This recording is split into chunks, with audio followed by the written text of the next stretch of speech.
Cody is the son of Candace and Joey Ballard. His favorite BCHS football memory is all the hard work that they put in for us to have a winning season.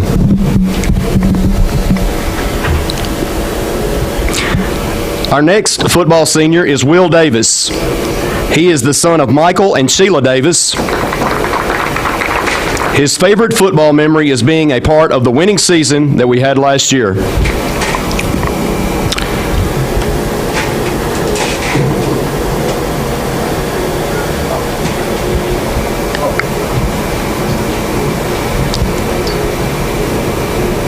Jeremy Green is our next football senior.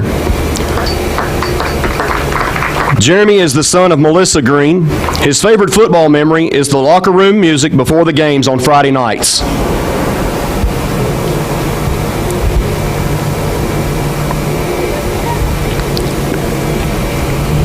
Our next football senior is Bryson Legg. Bryson is the son of Marilyn Hagan and Gary Legg. His favorite memory is joining the team and automatically becoming family.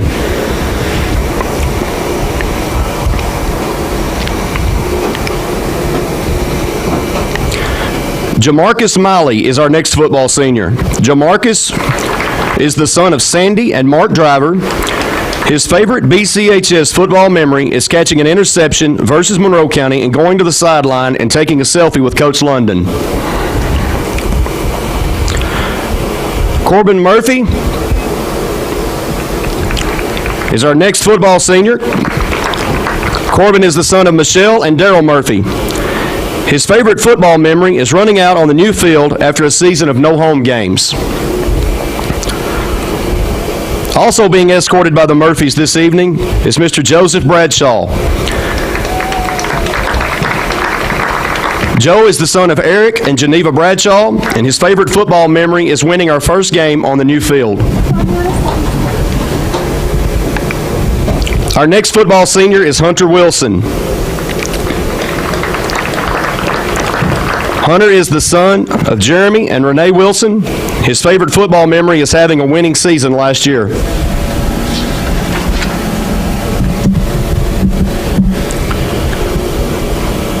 Our next football senior is Max Wilson. Max is the son of Michael Wilson and Terry Cross. His favorite memory of BCHS football is yet to come.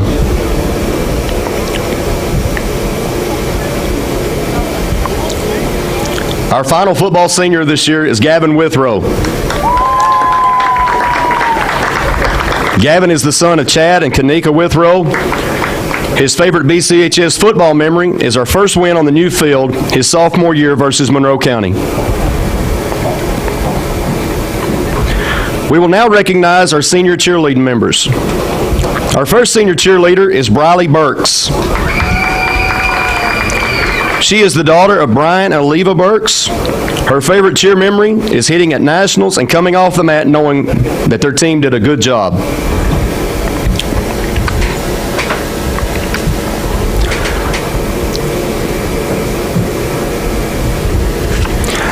Our next senior cheerleaders are Allie Newberry and Maylen Newberry. They are the daughters of Carissa and Joey Newberry. Allie's favorite cheer memory is cheering at Rupp for the girls' basketball state tournament. Maylen's favorite memory is competing at nationals with her team.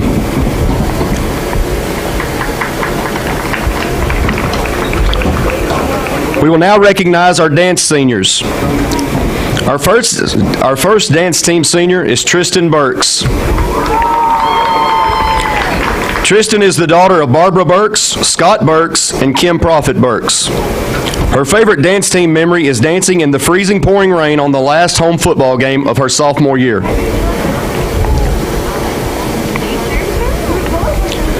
Our second dance team member is Sally Settle.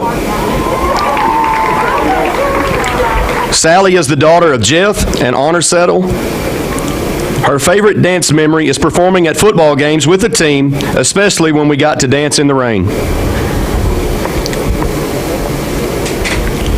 We have two cross-country seniors that are not able to be here tonight.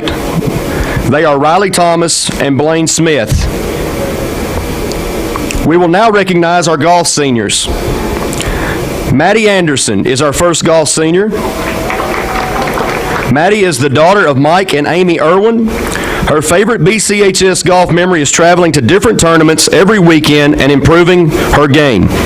She enjoyed playing with her teammates and wants to thank Dwayne for coaching them the past 4 years.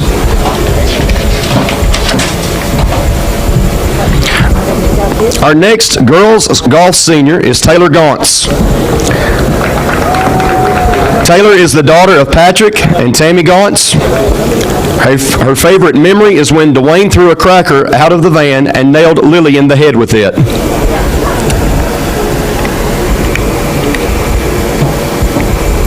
Our next girls golf senior is Bree Russell. Bree is the daughter of Terry and John Atkins and Brandon Russell. Her favorite golf memory is being part of the greatest group of girls and the overnight tournaments.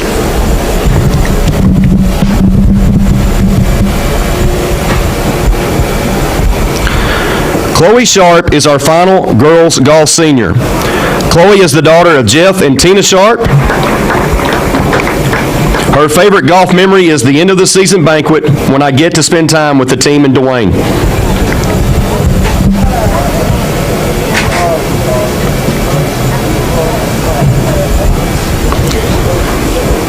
We will now recognize the band seniors. Our first band senior is Hannah Clark.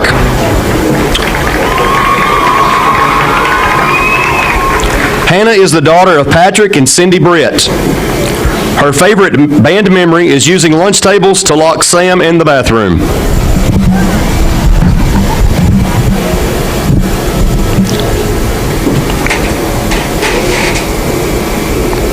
Our next band senior is Lydia Costello.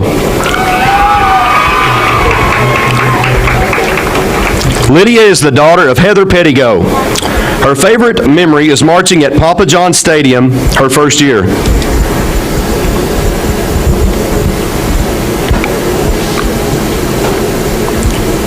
Our next band senior is Brianna Crowder.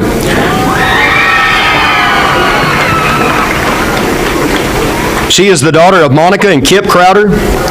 Her favorite memory is the time the band went to Universal and she bought a life-size Krusty doll and went around the park and ate meals with them. He even had his own bus seat on the way home.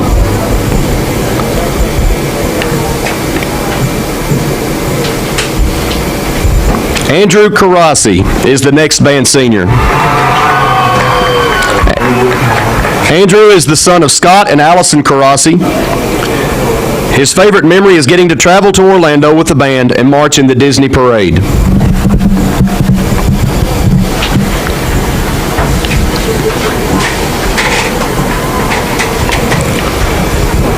Justin Fissinger is the next band senior. Justin is the son of Amanda and Matthew Brinkerhoff. His favorite band memory is making KMEA State Marching Band Finals his first year.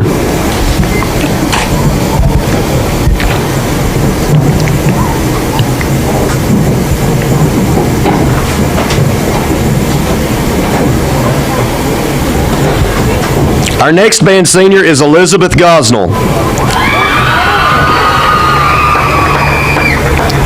She is the daughter of Christy Brooks and William Gosnell. Her favorite band memory is going to Florida her sophomore year.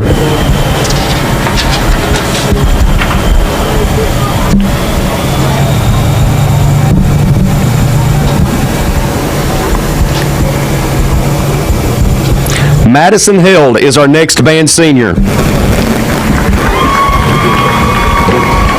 She is the daughter of Lisa and Matthew Held. Her favorite memory is going to Cedar Point with her best friends.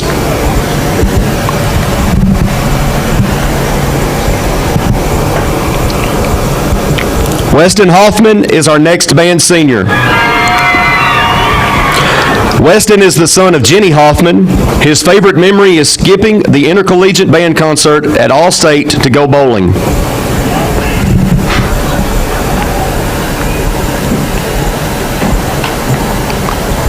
Our next band senior is Dahlia Ciano.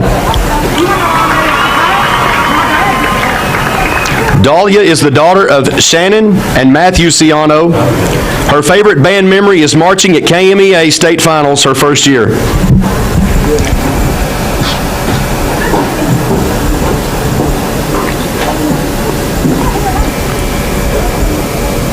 Catherine Thorpe is our next band senior. She is the daughter of Terry and Bo Thorpe. Her favorite memory is the car ride with Zach, Jackson, and Andrew to Taco Bell. If you know, you know.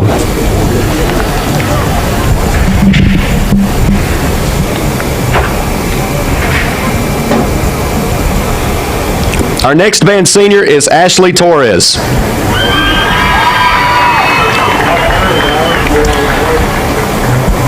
Ashley is the daughter of Brandy and Jose Torres.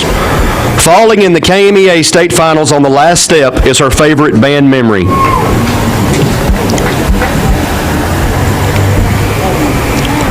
Michaela Vincent is the next band senior. She is the daughter of Shanna and David Vincent. Marching in the rain at Casey County is her favorite memory of the BCHS band. Katie Mae Williams is the next band senior. She is the daughter of Jeffrey Williams and Amanda Abney.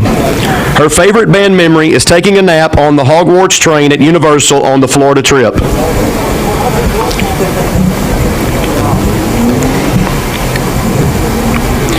Caleb Wilson is our final band senior. He is the son of Greg and Sherry Wilson. Marching in the rain at Casey County is his favorite memory.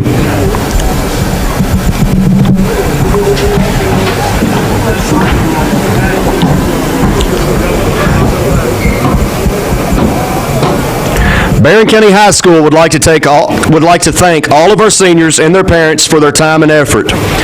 We are very proud of you and wish you nothing but the best in your future endeavors. At this time, please join us in a round of applause for all of our seniors. Thanks to Joey Bunch for the senior night activities here at Barren County High School, as we're 16 minutes away from the Trojans taking on the Greenwood Gators here on Senior Night 2020. We'll have more of Countdown to Kickoff presented by Don Franklin Glasgow coming up right here on Nash 103.7.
exceptional construction service with the highest attention to detail. And also on the schedule tonight, actually there's a few games that are canceled because of COVID. Caverna hosting Webster County, Corbin at Bowling Green, Central Hardin at Lexington Henry Clay, Madisonville North Hopkins at Logan County, Clinton County at Metcalf, all canceled tonight due to the COVID pandemic.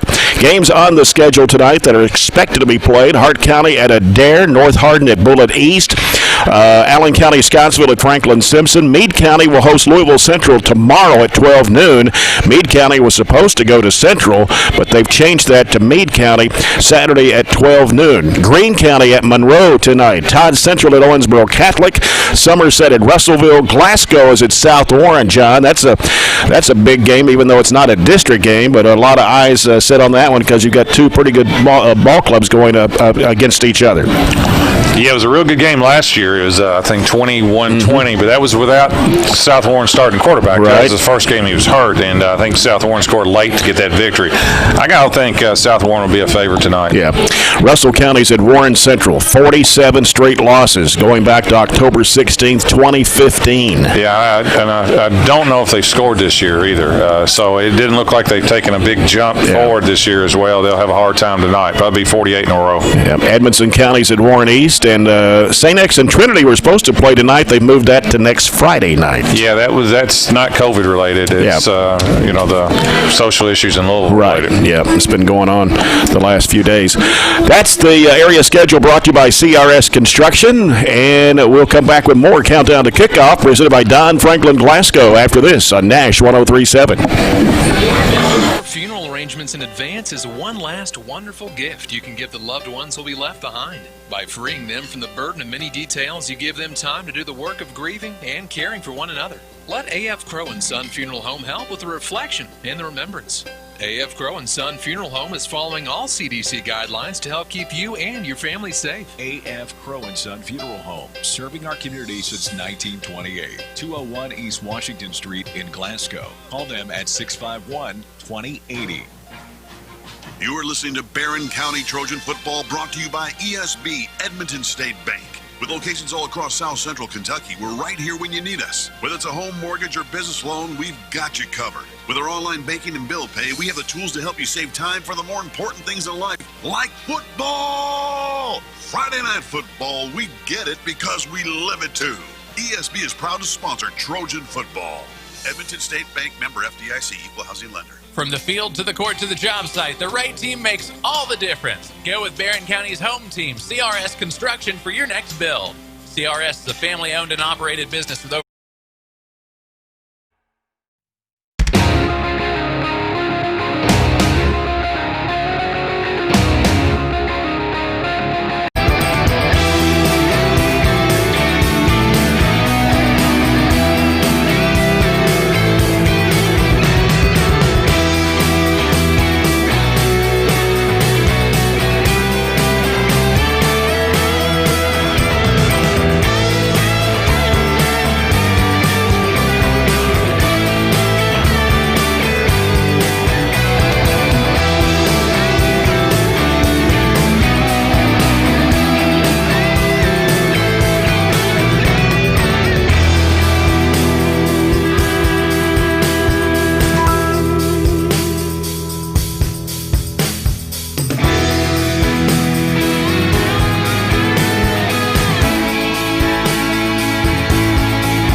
6-foot senior, along with Parker Scott, 5'10 senior, and Andrew Hatcher, a 6-foot sophomore. For the Barren County Trojans, the tentative starting lineup tonight for Coach Jackson Arnett's squad. Left tackle is 52 Joe Bradshaw, a senior. Carmelo Francis, left guard, number 69, a junior. Center, 50 Hunter Wilson, a senior. Right guard, 51 Hunter Compton, a sophomore. Right tackle, number 76 Chase Garrison, a junior. The receivers are 85 Jamarcus Miley, a senior. 18 Corbin Murphy, a senior. And Gage Allen, number 11, a junior. Running backs are Ryan Shirley, a junior, number 24, and Gavin Withrow, number 3, a senior. The quarterback is Jamison Bowie, a junior. He wears number 17. Kicker is Aiden Miller, number 19. He's a sophomore. Tentative defense for tonight's starters are Joe Bradshaw, Carmelo Francis, Hunter Wilson, and Corbin Murphy on the line. Ryan Shirley, Aiden Miller. Linebackers, along with Caden Murray, a junior, number 32. Number 26, Sam Richardson, a junior. Cornerbacks are Jamarcus Miley and Wade Walker, a junior. Gavin Withrow is the free safety. Head coach Jackson Arnett in his fourth season. Assistant coaches Tommy Muse, Nick Compton, Kelly Maxey, Ty McMurtry, James Combs, Victor Coleman, Logan Baker, and Lincoln Arnett. We'll have more countdown to kickoff presented by Don Franklin Glasgow after this break on Nash 103.7. It's fall.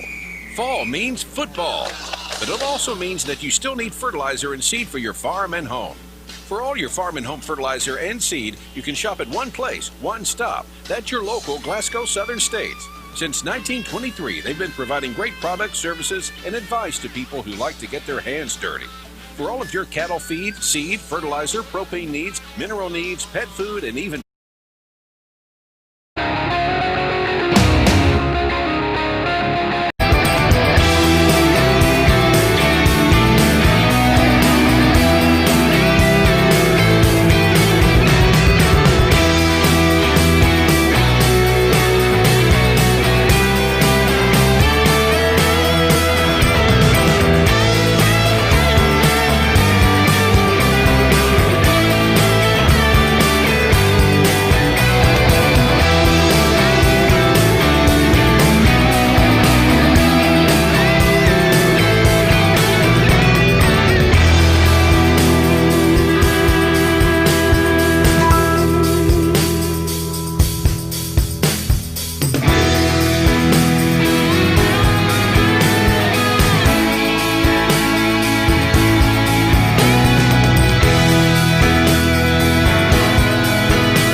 No.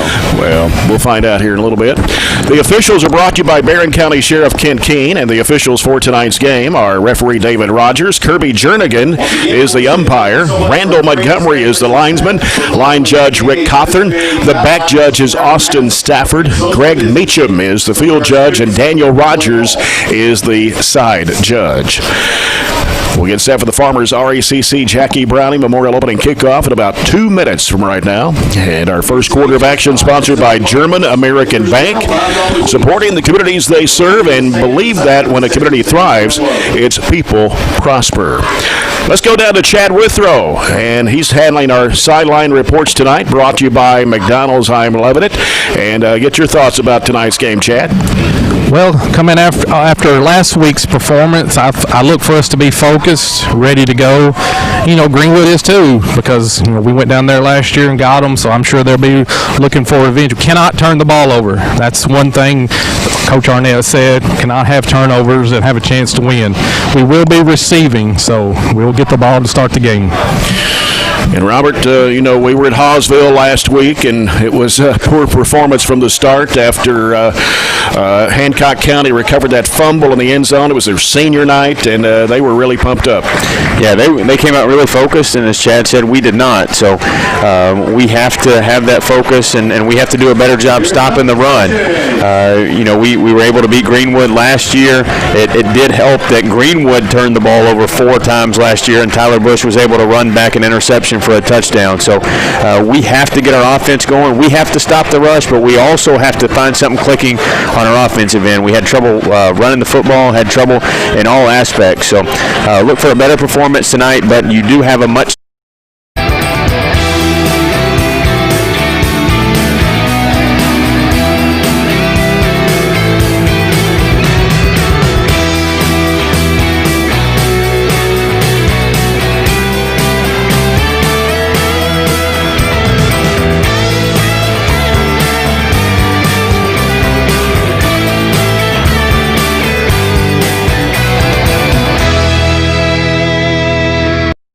which they always have good uniforms.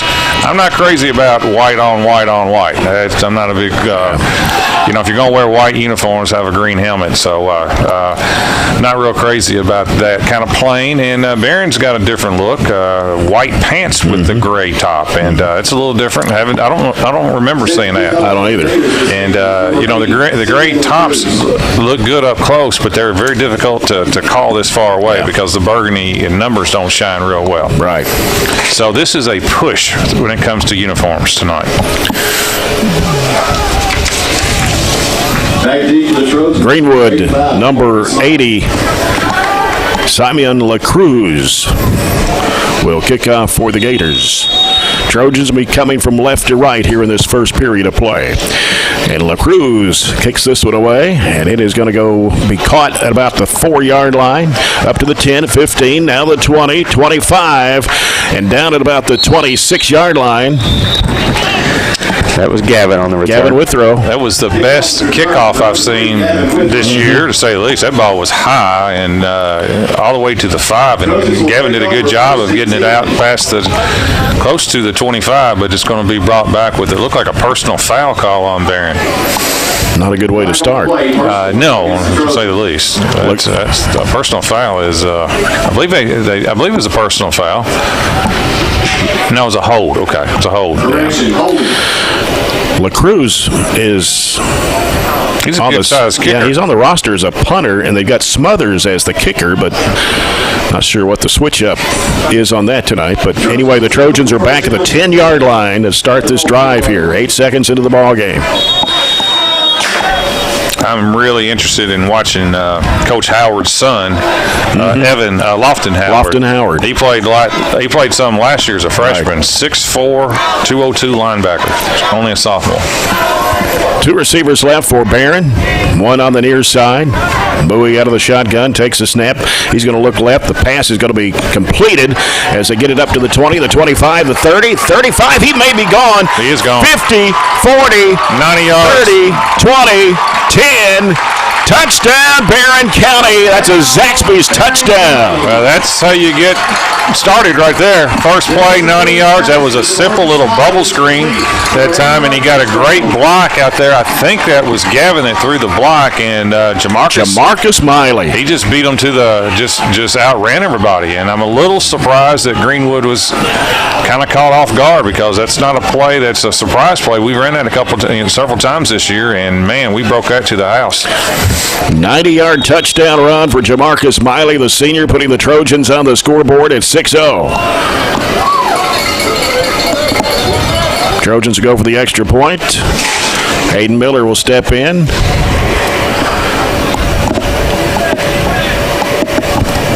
Snap, it's down, the hole, and the kick is up, and it is no good. Off to the right side. So a good start there after that penalty. Starting back at the 10-yard line, and then Miley runs it 90 yards for a Zaxby's touchdown. Score a touchdown and go to Zaxby's on Happy Valley Road in Glasgow before or after the game. Yeah, that's what you want when you're coming off a defeat, 28-6. You want the last thing you want to do when you're coming off a bad loss is to start poorly. So maybe that will get to our. We were flat last week. If anything, that should get us going right there. And that play was not designed to go 90. It was just a safe little, like I say, a bubble screen. And man, we got a good block by Gavin and some other kids. And not many people in this area are going to run down Jamarcus. And that was a play that we really didn't even have success with last week, because they had a big end that blew up and got a lot of deflections. And I watched the replay 3 or 4 times. We moved our tackle out, and actually the tackle was the one who got the big block that sprung Jamarcus, and I think it was Chase Garrison, looking back on the replay, that got the block that let him go for the touchdown.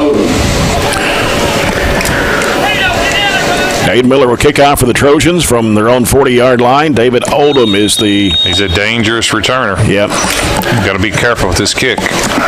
He is pretty quick. He's going to scoot across the field and field it at the 20-yard line, bringing it up. Now will be slung down at the 34-yard line. That was Andrew Hatcher on the kickoff return for Greenwood. And I couldn't tell who made the tackle. It's, again, it's just really hard. You have to look to the binoculars and we got to look on the replay to see who made the tackle. Because we want to recognize our kids that make tackles. Right. It's just almost impossible to read the numbers this far away. And it's really hard to even see on the replay because it's so far away. I think it was Gage Allen on the tackle looking back, though. Now those numbers, burgundy with the gold trim and then right on gray, it's hard to see from up here. Handoff coming to the near side for Greenwood, getting up to the 40, 42, 43-yard line. That's number 21. That's Judd Scott. I'm not sure. Reese Stafford won. They've got 2 21s out there. Well, that makes it on the roster. I'd say it's Reese Stafford, 5'10" junior. Well, because he looks bigger than 117. Yeah, well, that was a little jet sweep that time, so that was the receiver on a little jet sweep. Yeah, Reese Stafford would be the pickup of 9 on the play. They've changed up we thought they would. That was a tentative starting lineup for Greenwood. Here's Morrison. Morrison fires it left side. It is going to be complete, and that's to Ira Matthias, 5'9", 150 junior. Ira Matthias. Well, that was a well-thrown ball, about a 10, 12-yard out pattern. Ended up picking up 15 on the play, basically. Wade Walker on the tackle. Wade Walker on the play. We'll give him 17, actually, on the play. Puts the ball at the Barren County 45-yard line. This Greenwood team throws it a little bit more than what we've seen the last few years. They used to just run. Now it's a little bit more passing game in their arsenal. Will Grubber is the receiver out to the right, and Comes to the right side is David Odom, and Odom getting close to a first down. Yeah, Odom is by far their best back. Pickup of 8. It looked like for Barren, I thought it was 26 in the backfield for Barren. That Sam Richardson just missed him, and consequently, pickup of 9 yards on the play by Odom. Second and 1. Odom had 100 last week. He had 100 against us last year, too. So he's a very dangerous weapon for them. Sending Will Grubber, the receiver, out to the right. To the left is Hatcher. And here's Morrison. Hands it off. Coming to the near side, cutting back to the middle. Got a flag on the play. The handoff was to Stafford, I guess. He's 5'10", 150. The other kid, Judd Scott, the guy enlisted 5'4", 117, a freshman. I don't believe that's him. We'll go with Stafford. Yeah. Joe Bradshaw got picked up and body slammed. I think that is a penalty. Yes. So that's what they're marching off right here. So that'll be bringing Greenwood back now to the 47-yard line of the Trojans. It'll be second down and 12 yards to go for the Gators. Trojans on top, 6-0, 9:24 to play here in the first.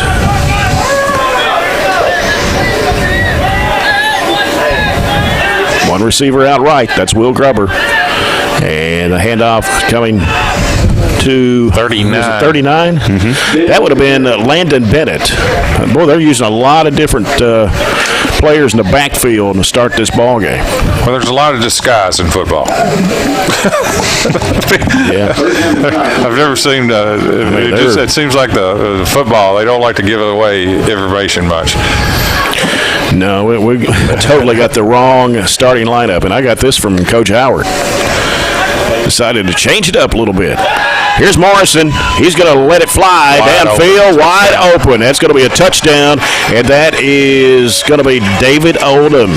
You could not. That looked like an NFL play. That was pure play action fake, where he did a great job of selling the run, and that was a post pattern to David Odom, right down the middle of the field, run to the post, and he had beaten our defensive backs and safety a good 10 yards, 40 yards. 40-yard pass from Morrison. Nice throw, but that wasn't the toughest throw that I've ever seen. Yeah. Just had to get it there. And now we've got number 96. That's Drew Smothers to attempt the extra point for the Gators. It's up, and it is no good. So we're tied at 6. Thank you very much. You may want to go to Chad. There's a little action going on down there. Let's go down to Chad Withrow with McDonald's sideline report. Chad? Well, so far we don't have to worry about defense. Both teams just up and down the field, one play, and that was pretty easy for Greenwood too. So one of the defenses is going to have to step up, or we're going to have a long night. We'll be here till 10 o'clock at this pace. Greenwood ran 5 plays at possession, 9, 9, 7, 17, and 40. Yeah. Touchdown. Did not take long. 3 minutes after the Trojans scored on that 90-yard run from Jamarcus Miley. No, give them credit. They came right back, too. You know, what you want to do after a score is to obviously get a stop, and that's how you build momentum. Didn't quite work out that time. And it's going to be, once again, LaCruz to kick off for the Gators. Got, is it Miley and Withrow back for the Trojans? I believe that's right. Yes. And here's LaCruz with his kick. Going to the right side of the field this time, and it's going to be caught at the 20, 25. Trying to get to the 30, now 33-yard line. I couldn't tell who it is. That's Aiden Miller? Okay. Yes. So Miller on the kickoff return for the Trojans. Barren County will have it 1st and 10 from their own 35-yard line.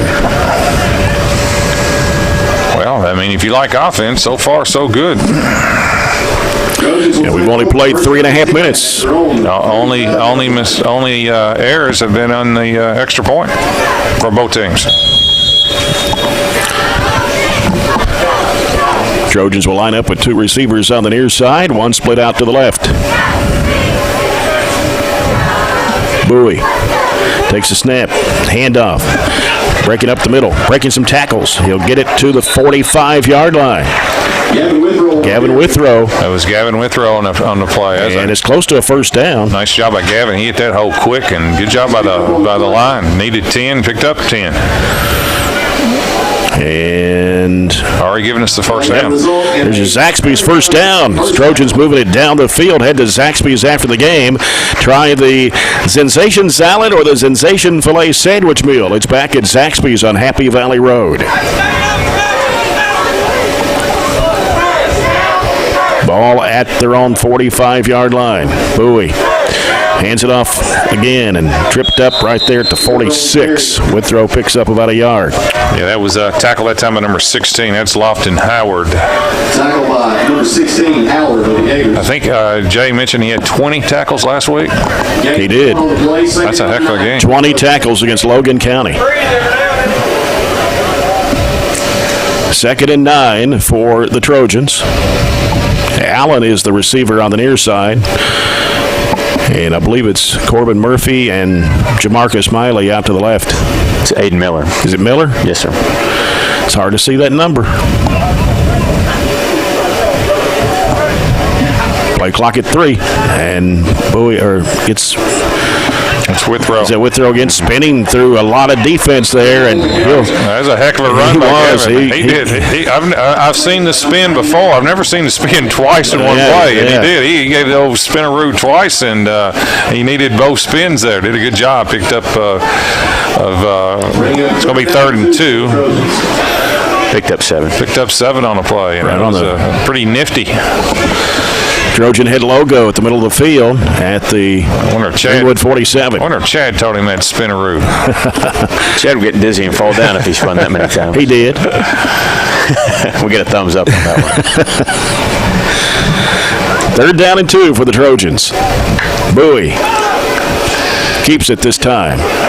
And didn't make it. He got pushed back. He faked that to Shirley that time and kind of followed him through the hole, but it was a good job defensively by the Gators. So be 4th and 2. There's no gain on that play, and it's the obvious go situation. 4th down and 2 for the Trojans. See what Coach comes up with right here. I mean, you got a lot of things you can do. Obviously, you can run it 4th and 2, but you can also go for play action. You can fake that and try to hit that tight end, a little quick hitter. Or what about go Wildcat? Yep. First time all year that I've seen that. It's Gavin Withrow is going to be the quarterback. And it's snapped to Withrow. He's going to keep it. He's going to try to bust through to get it. And short. Is it going to be short? Yeah, about a yard. Short. Yeah. Good effort. Just didn't accomplish it. So Greenwood will take over on downs at their own 46-yard line. Well, I say it's short. That's a heck of a spot. Where the far official it's is. Close. Yeah, it's short. Okay. Yeah. They've marked it inside they didn't even get to the 45, and the line was a little bit past the 45. I think we ran that 1 or 2 times last week. I know you weren't with us, John. But we went that. I think we went to it around the goal line just as an extra wrinkle. Yeah. Well, it works for Cam Newton. And that big 6'4" body. All right, need a stop here. John Morrison, the quarterback. 3 receivers out to the right for the Gators. Here's a snap. Morrison drops back. Looking. Going to put it in the air. Right down the field. It is going to be knocked down. Good coverage. Very good coverage. It's intended for Ira Mathias. That was Wade Walker that ran stride for stride that time with the Greenwood receiver and did a really, really nice job of getting his head turned and seeing the ball as well. And it was underthrown just a little bit maybe, and that was possibly because of the pressure in the face of the quarterback. Joe Bradshaw was the first one. It looked like he got there and put a little hit as he delivered the football. So the Gators now facing a 2nd down and 10. They're going to send Will Grubber out to the right side of the wide out spot. To the left is Hatcher. Got 3 receivers out to the right. Dropping back, going right side with it. It's going to be caught by Will Grubber. Will Grubber trying to take it around the 50. And going to be taken down at the 46-yard line. Aiden Miller on the tackle, drug him down, kept him short of the line to gain, I think, by about a yard. We got a little pressure there again. We're just about a half second late to get to the quarterback. 3rd down and 2 for the Gators. Ball on the Barren County 47-yard line. 4:48 to play, first quarter. We're tied at 6. Morrison hands it off, coming to Odom. And Odom taking it down the right sideline. We tackled right around the 37-yard line. Yeah, a gain of 10. And I tell you what, Odom is very quick, but he's also very patient. That time he was a very patient runner that time and waited for his blocking and picked up 10 and a first down. Result of the play will be a Gators first down. That is the Gators' 3rd first down in the first quarter. We've yet to get a stop. And Gators trying to get lined up here. Going to move Will Grubber, the receiver, out to the left side this time. Morrison hands it off. Coming to the near side. That's Stafford. Stafford going to be tackled right around the 25, I believe it is. Yeah, Ryan Shirley on the tackle. That's, again, that jet sweep, and it's going to be a gain of, it looks like 11 and another first down. That's his 2nd carry of the night, and I say we think it's Reese Stafford. He's one of 2 21s. Yeah. That's our best guess. It's Reese Stafford. If it's not, we apologize, but there's 2 21s. Stafford carried the ball last week, so we're going to agree with it again. Now, Will Grubber is split wide to the right this time. And man in motion, they're going to go right. The pass is going to be dropped. Right through the hands. Yeah, and was that Miley over there? Miley with the coverage, but it went through the hands of 19. Yeah, perfect throw that time. It's just a little route where you just basically 10 yards and turn around for it, to be perfectly honest with you, and just dropped it. Good throw. Of course, 19 Carson Will Grubber. 2nd and 10 for the Gators. Ball at the Barren County 25. Got Matthias out there on the right side too. And trying to make the sweep around to the right end. That's Odom. Odom gets knocked down. And he might have got a yard, and that's about it. Yeah, that was a good job by the Trojans. We strung that sweep out that time, and pick up of 1 or 2, several Trojans over there on the tackle. Robert, did you catch who it was? It was Corbin. Corbin Murphy got him. He did a good job fighting off a couple of blockers and strung it out all the way. 3rd and 9 for the Gators. At the Barren 24. 2 receivers left. Morrison drops back. He's looking. He's going to keep it. Scrambling now. And going to be tackled at the 24-yard line. Corbin Murphy on the tackle. That's now that's the best way to defend the pass, is to put pressure on the quarterback. Quarterback throws it well. He's got good receivers, but that you got to give the defensive line a lot of credit on that one. So what do they do here? They're going 4th and 9. 4th and 9. I didn't know if they might try to kick a field goal or something. They got some guys that could do it. Right. They're going to go for it, though. 4th and 9 on the Barren 24-yard line. Morrison steps back.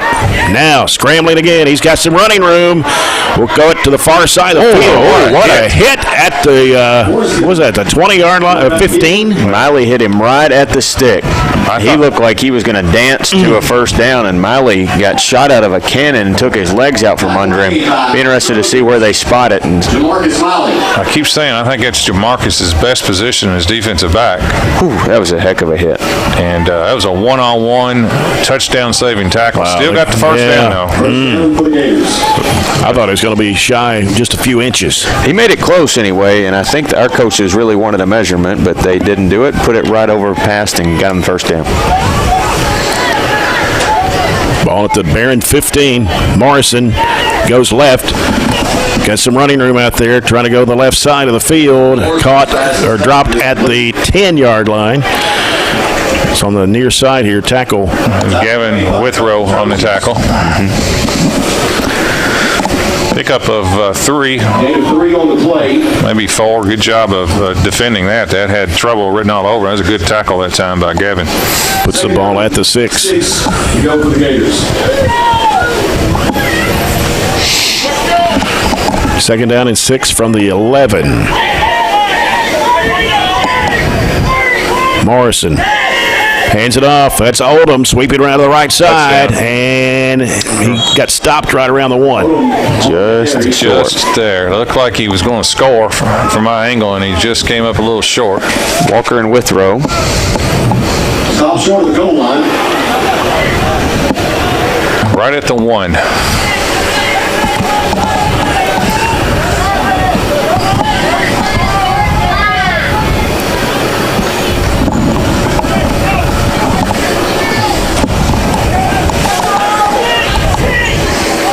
All right, Morrison. And that's the fullback. That's number 5. 5? Yes, his first carry. Sebastian Conwell. Yeah, easy touchdown as well. Goes in pretty much untouched from that fullback position. So again, that's 2 back-to-back. I hate to say it, very impressive drive. We had one chance to stop him on that 4th down, and the quarterback did a good job of making that play. That's the first time Conwell's even handled the ball. Smothers for the extra point. Missed the first one. That one is good. I like that decision that time by Coach Howard of Greenwood. Oftentimes when you miss the first extra point, teams chase those. They try to chase those, go for 2 to try to get back, at 14. And I think it's too early to do that. As long as you have confidence in your kicker, and he went for 1, and oftentimes they don't do that. You saw it'll get you beat a lot of times. You saw that last week in the NFL. Yes, no doubt about it. In the sand. But so far tonight, I've been. This looks like a better Greenwood team I saw last year. Yeah, and they're pretty impressive offensively. That quarterback is John Morrison is pretty darn good. They've clearly had quarterbacks in the past that are built for the run and built for the offense that's designed around them. This quarterback is definitely built to sprinkle in some passes there. As you got a good arm. Yes, he does. Withrow and Miley back to receive the kick from LaCruz of the Gators. As short boot. And it's going to be fielded right around the 35-yard line, trying to bring it back up and getting to the 40. Tried to catch us off guard. That was Caden Murray that caught that one. Yeah, smart play that time by Caden Murphy. They've tried 3 different kickoffs, long, kind of in between, and that was a pooch kick. At their own 40-yard line. Caden Murray, sharp play that time. Went and caught it off the hop and got it to the 40. 22.3 seconds to go here in the quarter, and Greenwood with a 13-6 lead over the Trojans. We'll try to get some scores here. Yeah, near the end of the first quarter. Should have some action coming in. I'm very interested in that South Warren Glasgow game. Play clock's at 7. Trojans going to have to hurry. Bowie. Throws that left option. Keeps it. But he's only going to get about a yard. Yeah, very well defended tackle that time by Lofton Howard. They defended that pitch real well on the option. And that would be the last play of the quarter. Good quarter. Yeah. In terms of it was well played, at least offensively. Right. Into the first quarter. Here at Trojan Field, Senior Night 2020. Barren County trailing the Greenwood Gators 13-6. We'll come back with quarter number 2 after this break. This is Barren County Trojan football presented by Don Franklin Glasgow on Nash 103.7. At Don Franklin, we're more than a group of car dealerships. We're hardworking every day.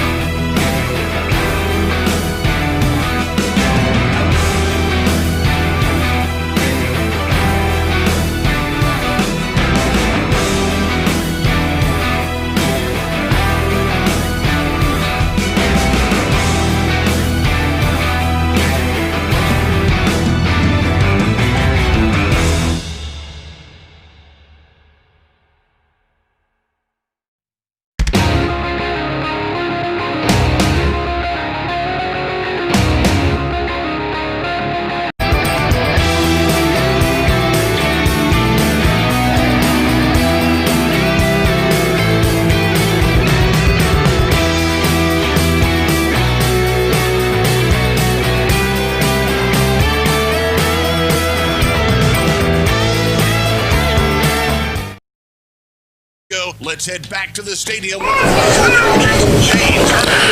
Quarter number 2, Bowie rolling out right, being chased. He's going to have to get rid of it, and he does. Had a lot of pressure. Yeah. As the Trojans moving right to left here in the second quarter. Probably lucky that's not intentional grounding. Second quarter brought to you by Southern States Glasgow Co-op. It's 13-6. Greenwood got a score in on the Glasgow-South Warren game. South Warren leads Glasgow 15-0 after the first period. Yep. I think South Warren's pretty strong. Yeah. Especially when they have that quarterback's Division I quarterback. It'll be interesting to see if Glasgow can hang in there. And we got to get to Monroe, Greene County. I mean, that's one of the top games in the. See if I can get that one here in a minute. In the country, at least for me. Yeah. 3 receivers out to the right for the Trojans. They're at the 41-yard line. Bowie going to fire it, and it is going to be a little overthrown. Man, close. It was close. Very close. Corbin Murphy, the intended receiver. That's about as deep of a pattern I've ever seen Corbin Murphy run. That was a post pattern that time, and tell you what, Jamison just overthrew him. Yep. Brings up 4th down and 9 for the Trojans. And Aiden Miller will punt. Monroe County leads Greene County 7-6 after the first period. First game for Monroe in 2 weeks, correct? I think the Dragons of Greene County are 0-2, lost to Camelsville and Taylor County. Right. And here's the punt by Miller. Good kick. That one's going to drop right around the 35. And got the old roll. Got the turf bounce. Yep. All the way down to the 23-yard line, maybe the 22. Good punt by Aiden Miller. Well, you need to stop. We have not stopped them yet, and of course, we've only had one. We haven't had a drive. We've had one play, 90-yard touchdown, and since then, I don't think we've had a first down, have we, Robert? We got one first down. Gavin had a 10-yard run on the absolute next play that we had the football, and then after that, we have stalled completely.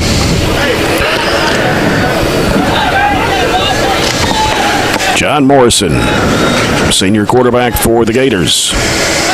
Takes the snap, the handoff, and the cut back inside Odom. Now breaking out to the outside. That's trouble. And trying to get wrapped up. Goes out of bounds right around the 50-yard line. Right out of bounds by number 3, Trojans. Gavin ran him out of bounds, but he had a nice gain there. Let's see where he spotted it. 22 and to the 45. That sounds like 23 to me.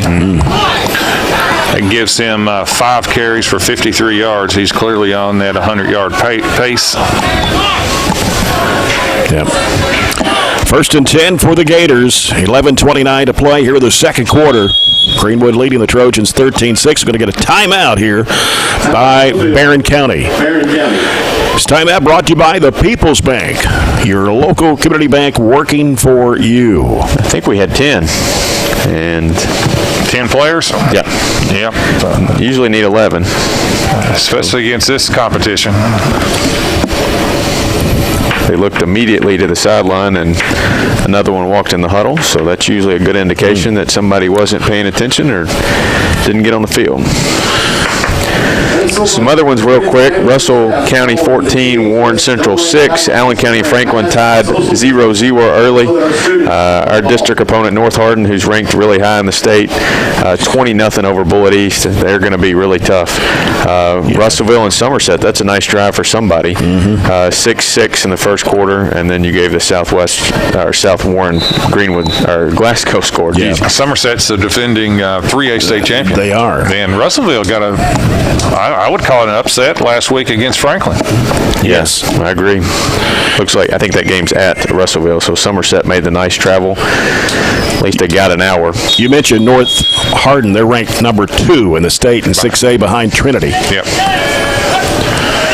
Morrison Spins and turns and gives it to Oldham. Oldham spinning and trying to bring him down. Finally do at the 45-yard line. So that's going to be a loss maybe of a yard. Good job by the Trojans. I can't count how many people that made a hit on that time. Oldham did a good job. I think Aiden Miller was maybe the final one. That was not a smooth-looking play at all. I don't know if that was some kind of miscommunication, but he spun him all the way around almost before he handed the ball off. So still to our benefit, though. Matthias, the receiver here on the near side for the Gators at 2 each way. And here's Morrison, fires it off to the near side. It's going to be caught, and that is Stafford, the receiver. And stop made by Aiden Miller.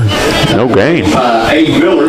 And again, another good job by the Trojans. It's a big play for us. We might force them to punt. We will force them to punt if we're able to get a stop here on this 3rd and 9.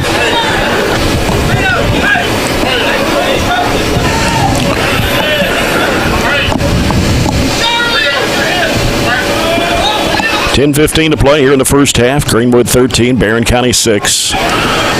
Greenwood with the ball on their own 47-yard line. 3rd down and 9. Morrison, they spread it out on offense. He's looking, and the pass is incomplete, intended for Oldham. Yeah, that was the first poor throw of the night by Morrison. He let him too much on a crossing route, and that's going to set up a punt situation. So give the defense credit that time. Did a nice job. Set the punt for the Gators. Needed that. Absolutely needed that. You go down 2 scores, that momentum really shifts in Greenwood's favor. So we'll get it back. Gavin will receive, and hopefully even this football game up 9:58 to go in the 2nd quarter. LaCruz, a little snap a little high there, but he got the punt away. Coming to the near side of the field, high bounce, and stopped at the 7-yard line, maybe the 8, where the Trojans will have it on this drive. Yeah, very, very good punt that time by the Greenwood punter. At their own 8-yard line. Tuned to 104 The Score each Monday at 4 for the Brown Sports Bag as James Brown and John Butler discuss high school and college sports and interviews with coaches and other special guests. That's Mondays right. at 4 on 104 The Score. I'll be there. Can I give you a topic to talk about? Yes. The coin flip jump ball. It will be brought up. I want to talk about that. It will be brought up. No question in basketball, for those who don't know, the jump ball. I think it's been the talk of the town this week. Is out. I don't know why they just don't give it to the visitors anyway. Just be hospitable. Well, I mean, what's the, I don't understand. I don't really have a problem with it if they just do it forever. Yeah. Bowie. Hands off to Withrow. Making it around the right side. Getting some running room. May get the first down. Got out to about the 19, close to the 20. Another good run by Gavin Withrow. Pickup of 10 on the play. So 11, actually. Give him 11. Saxby's first down for Gavin Withrow.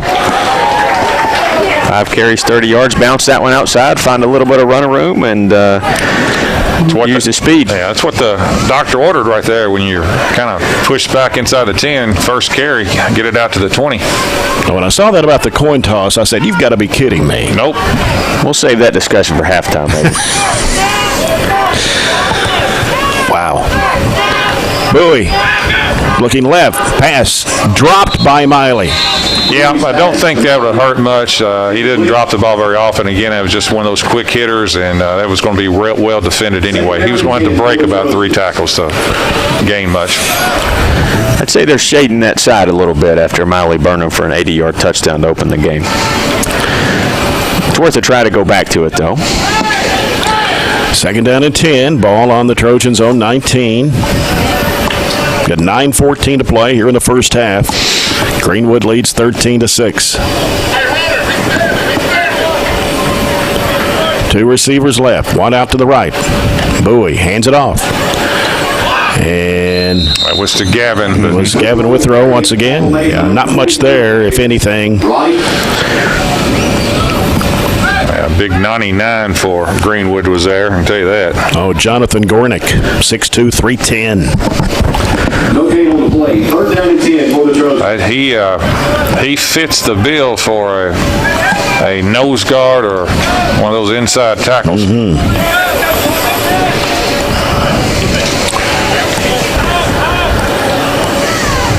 Trojans going to line up with 3 receivers on the near side, 1 split out wide to the right. Bowie drops back, looks across the middle. It's broken up. It's intended for Withrow. Trying to get it to Withrow, but that was number 5 for Greenwood, who Sebastian Conwell. Yeah, playing that linebacker spot, just jumped up and got a hand on it. Luckily, the ball was not intercepted. A lot of times when those balls are tipped over the middle, that's a disaster. Yeah.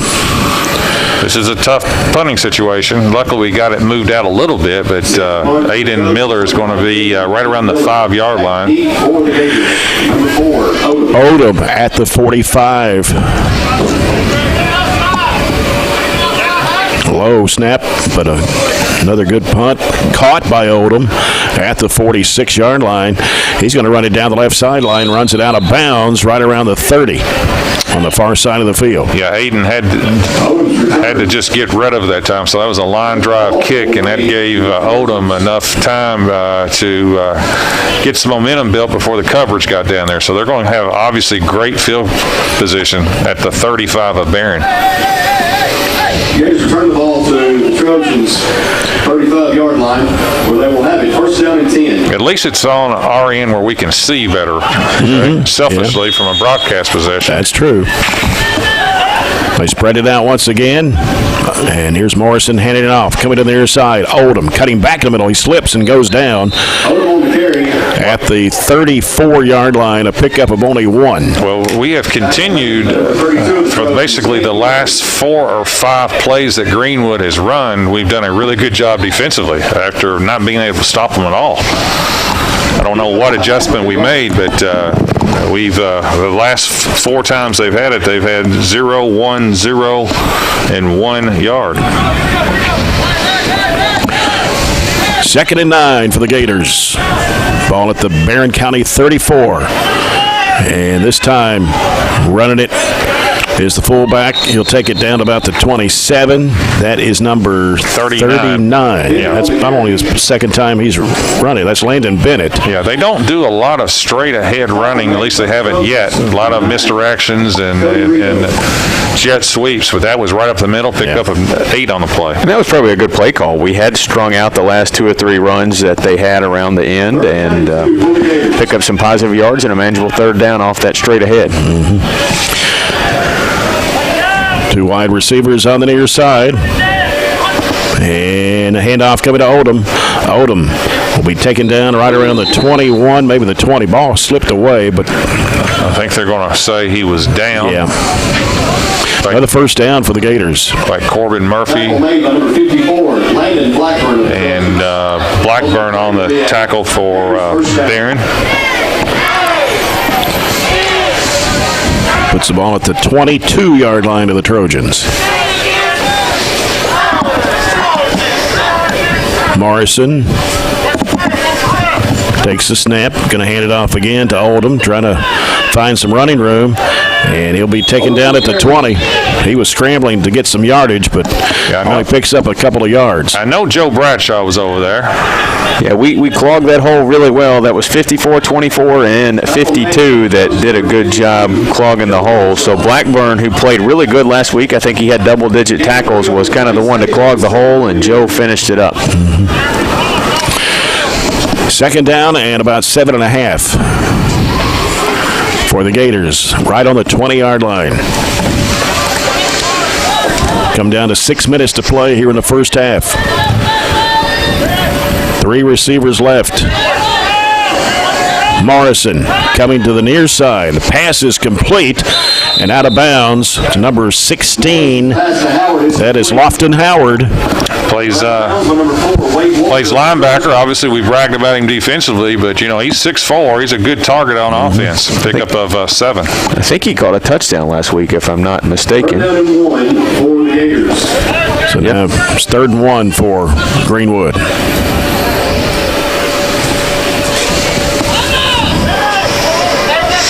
On the short side of the field, Morrison looking back at Coach Howard. He goes under center, and he's going to hand it off. Coming to left tackle, number 5. That's Conwell on the carry. Takes it down to the 9-yard line. It's their goal line package. They just needed a yard to get that first down, and they got it easily. So it'll be first and goal from the 9 for the Gators. First and goal for the Gators.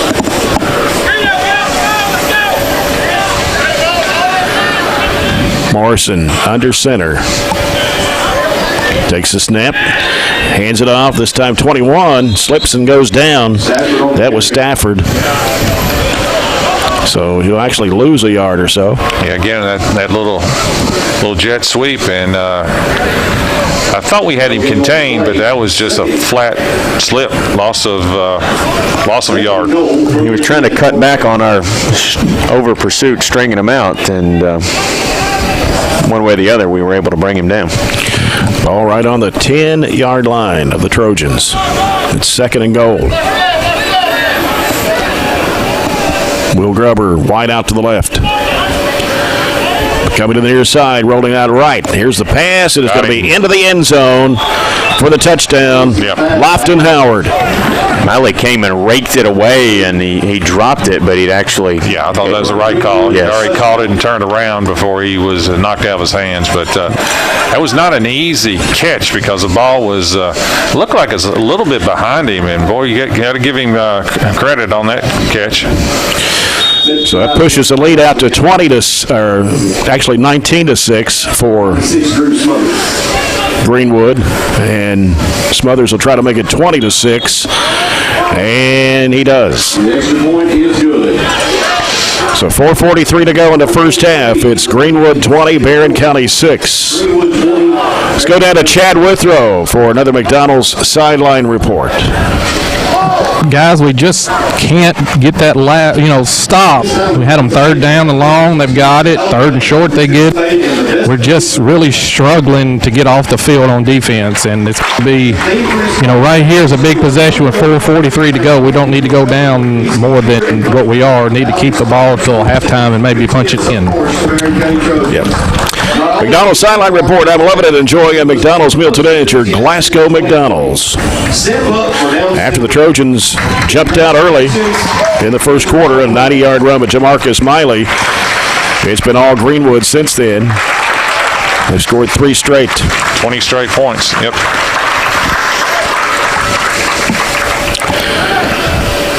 Gavin Withrow and Jamarcus Miley back deep to receive for the Trojans, right around the 10-yard line. Back deep for the Trojans. And LaCruz will kick off for the Gators. And this kick is going to be caught by Miley at the 16.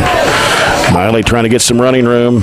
Breaks from a couple of tacklers. He gets to the 40 and the 45, 50, 45, 40, 35, 30, 25, 20, 15, 10, 5, and then a flag. Yeah, it's going to be after the touchdown. I don't know. It was right around the goal line.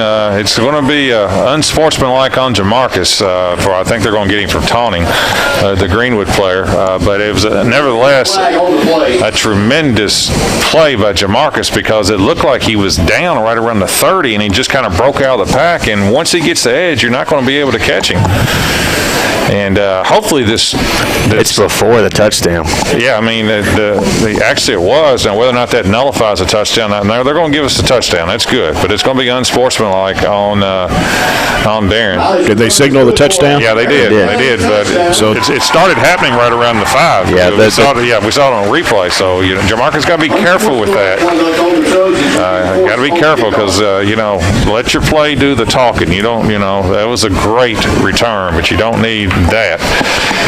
It was a tremendous play. He was almost down, and I think Greenwood took for granted he was down, and by the time they kind of got their motors going again, Jamarcus was already towards the end zone. Well, Jamarcus has single-handedly kept us in the game. A 90-yard touchdown reception and a kickoff return. Miller's kick is up, and that one is through the uprights. It is good. So the Trojans have closed the lead to 20-13. That was 85 yards? I was going to play it back just to make sure of the yardage, but we definitely needed that for sure. Jamarcus has been a shot in the arm, and now we need a defense to get us to stop and maybe the ball back one more time before we go to the break. 20-13, Greenwood, 4:25 to play here in the first half. And we'll get the exact yardage. Let's go down to Chad Withrow. Where did it start from, Chad? The good and bad. We scored. Yeah. But we only took 10 seconds or so. So our defense is going to be right back out there. But, I'd like to see them step up and make a play or two. We need it right here to stop them. That was a tremendous run, by the way. He was hit and almost went down, caught his balance, and then was gone. Yeah. Great run. We'll give him 85. 85? Yeah, the camera didn't quite get back there, but it looked like he caught it about the 15. Trying to kick off. That's what I thought. Yeah, the penalty is going to make us kick off at the 25, so they should get the ball in pretty good position. See if Miller can kick this one away. Well, the danger of kicking in too far, you kick it to Oldham, too. Yeah. Oldham is back at the about the 25-yard line. They're going to put that one on the ground. Squib kick and trying to get some yardage on the near side. It's to the 44-yard line. That's what the penalty does, though, because now they're going to get the ball in great field position. Yeah. As Hatcher on the kickoff return to the Barren County 46. You squib it from normal field position, That's about 15 yards where it probably should be. You're right. Gators will take over. First down and 10 at the Trojans. 40. Their offense hasn't needed any help. No, we've had one time that we stopped them, force a kick.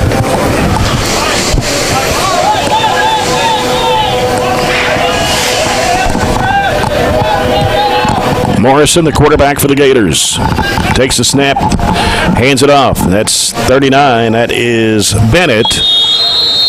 And Bennett will pick up, let's see, about 4 yards, maybe 5. Yeah, tackled by, looked like Aiden Miller and Tackle made by Joe Bradshaw.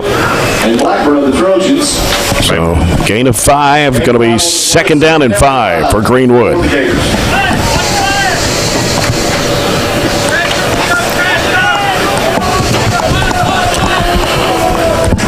Will Gruber is the receiver out to the right, or left, excuse me.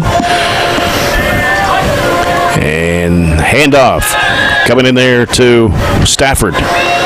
Stafford will get the first down, I believe. Tackle made by number 18, Corbin Murphy of the Trojans. Right at the first down mark. Going to be about a yard short, it looks like. They're going to give it to him. Picked up 3 on the play. I don't think the down box had gotten exactly to the spot before he set it down there. So that puts the ball at the Barren County 36. So we come down to 3 minutes to play here in the first half. A 20-13 Greenwood lead right now. And it is Oldham on the run. Going to be pushed back. He picks up a couple of yards, maybe 3. That'll put it down at the Barren 33-yard line. Yep, gain of 3. Ryan Shirley on the play. Greenwood has all 3 of their timeouts. We had a defensive alignment problem that cost us one of ours, but right now 2:30 and rolling. Greenwood has plenty of time.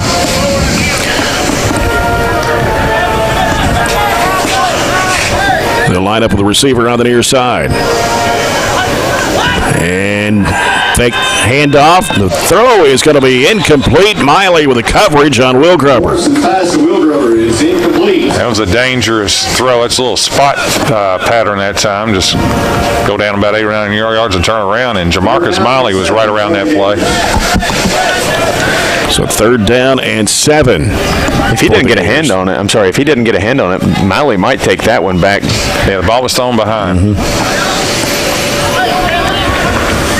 Obviously a big play right here. This is probably Torres. 3 receivers left for the Gators. And they're looking left. The pass is going to be caught, but met.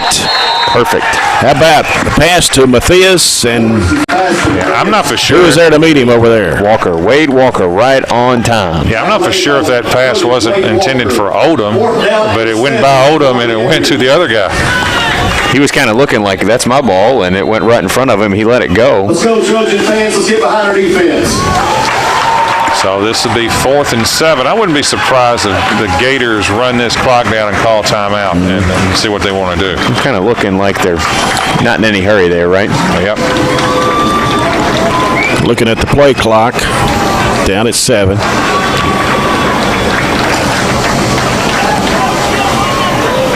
Now they'll call the timeout. 1:29 left before halftime. It is Greenwood 20, Barren County 13. This timeout brought to you by the People's Bank, your local community bank working for you. Been a good ball game so far. It'd be better if we can get a stop here. Yep. Find out all the scores and results of all the sports from middle school to high school each day on our school's website. Go to barren.kyschools.us, click athletics, and then the sports report from results of golf, soccer, volleyball, cross country, middle school football, middle school softball. We got a big report, John, at halftime of all the sports that's been going on this week. All right. Almost 2 pages. I can handle it.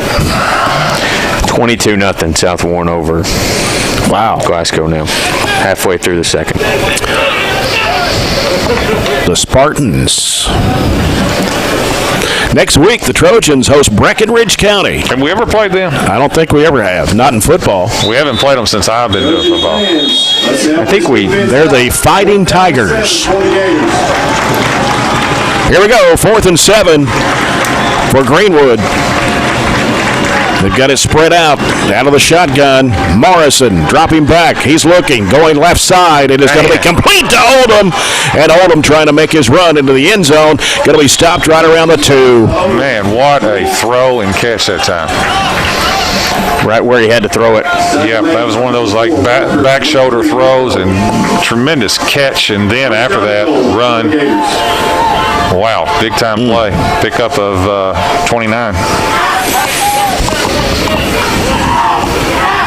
First and goal from the 3. From the 3-yard line. They're going to be in no hurry. Yep. Morrison's under center.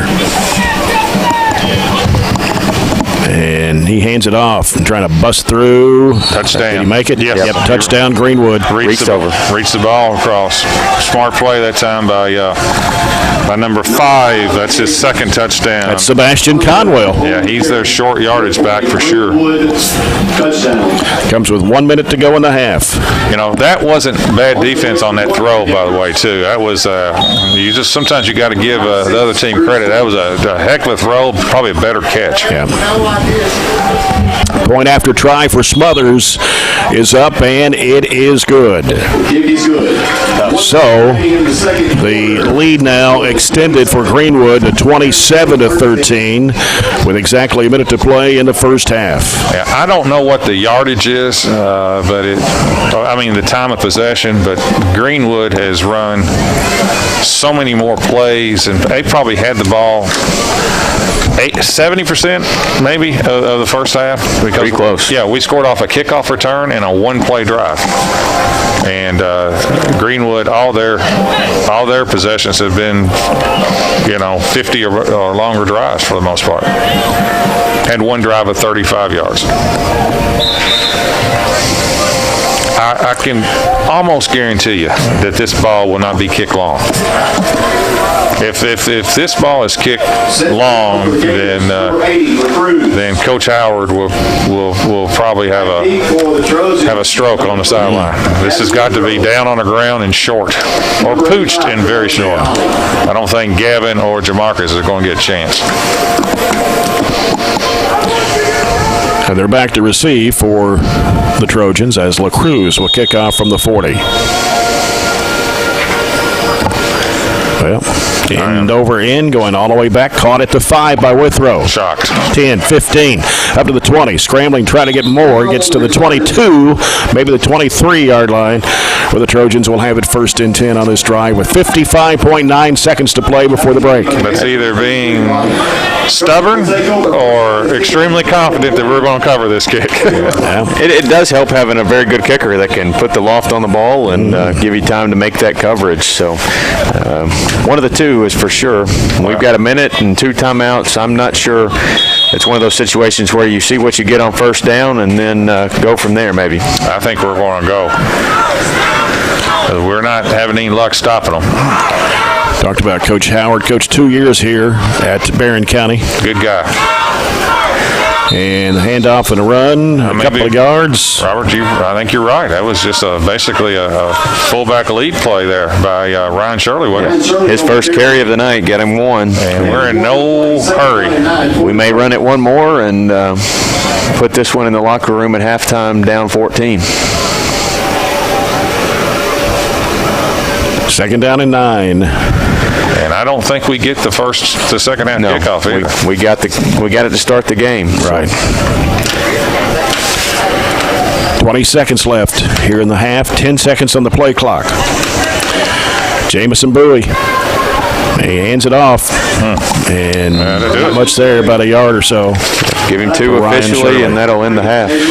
That'll do it for the first half. It is 27-13. Greenwood leads Barren County. We're going to go down to the field with Chad Withrow. We'll have Coach Jackson Arnett for Coach's comments brought to you by McDonald's. Let's go to Chad. Had several chances to get them off the field, but it's like on 3rd and 4th down, we give up the big plays. Yeah, I mean, we got guys ineligible, so we're having to play young guys. I mean, that's what happens when you play in young guys sometimes. I mean, that's a good call there on 4th down. Their best player against one of our youngest guys. I mean, he was in position, but the guy made a play.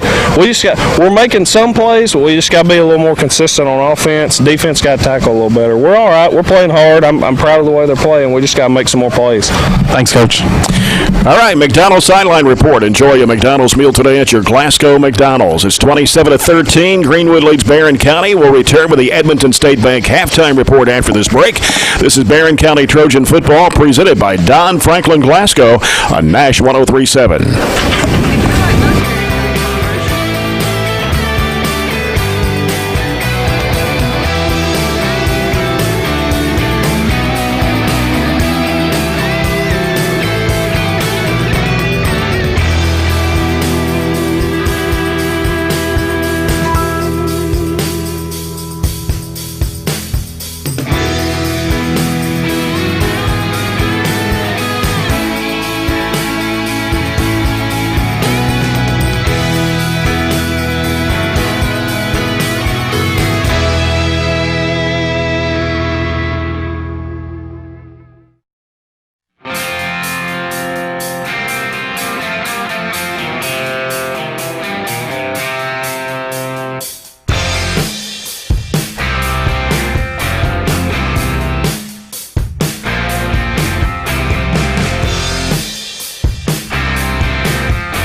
Take a look at the scoring summary for the first half.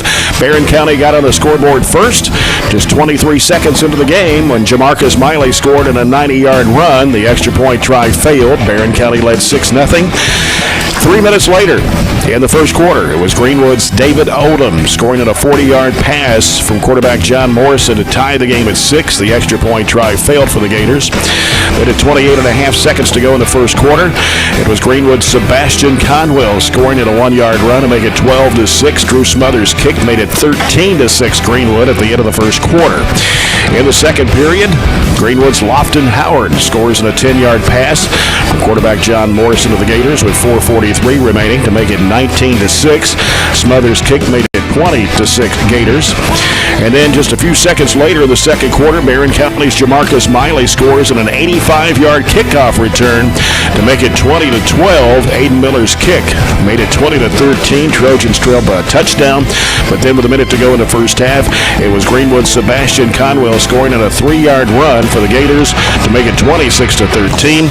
And then Smothers' kick at the extra point made it 27-13. And that's where we are at halftime.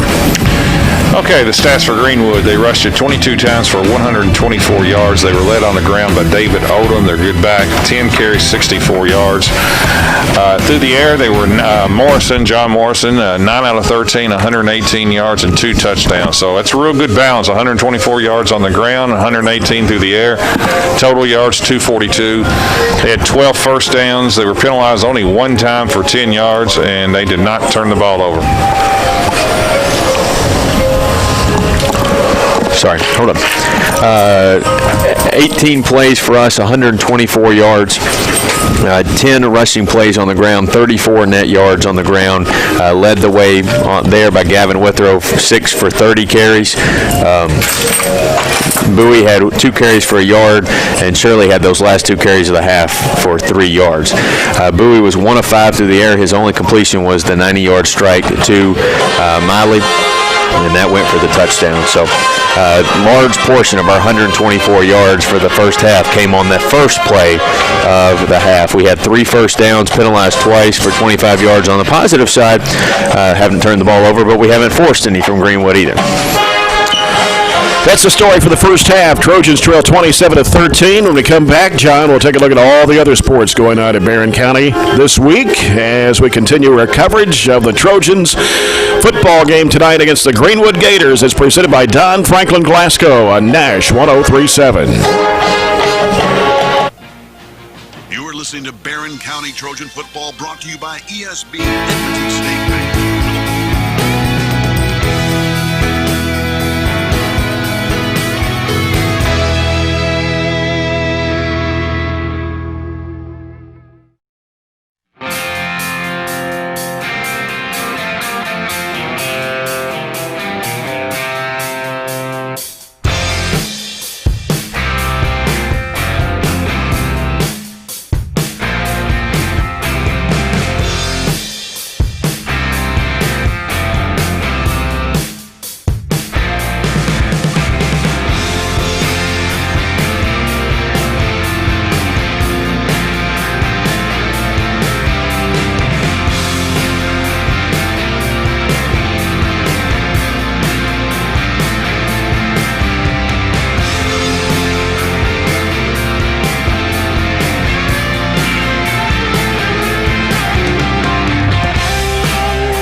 State Bank halftime report.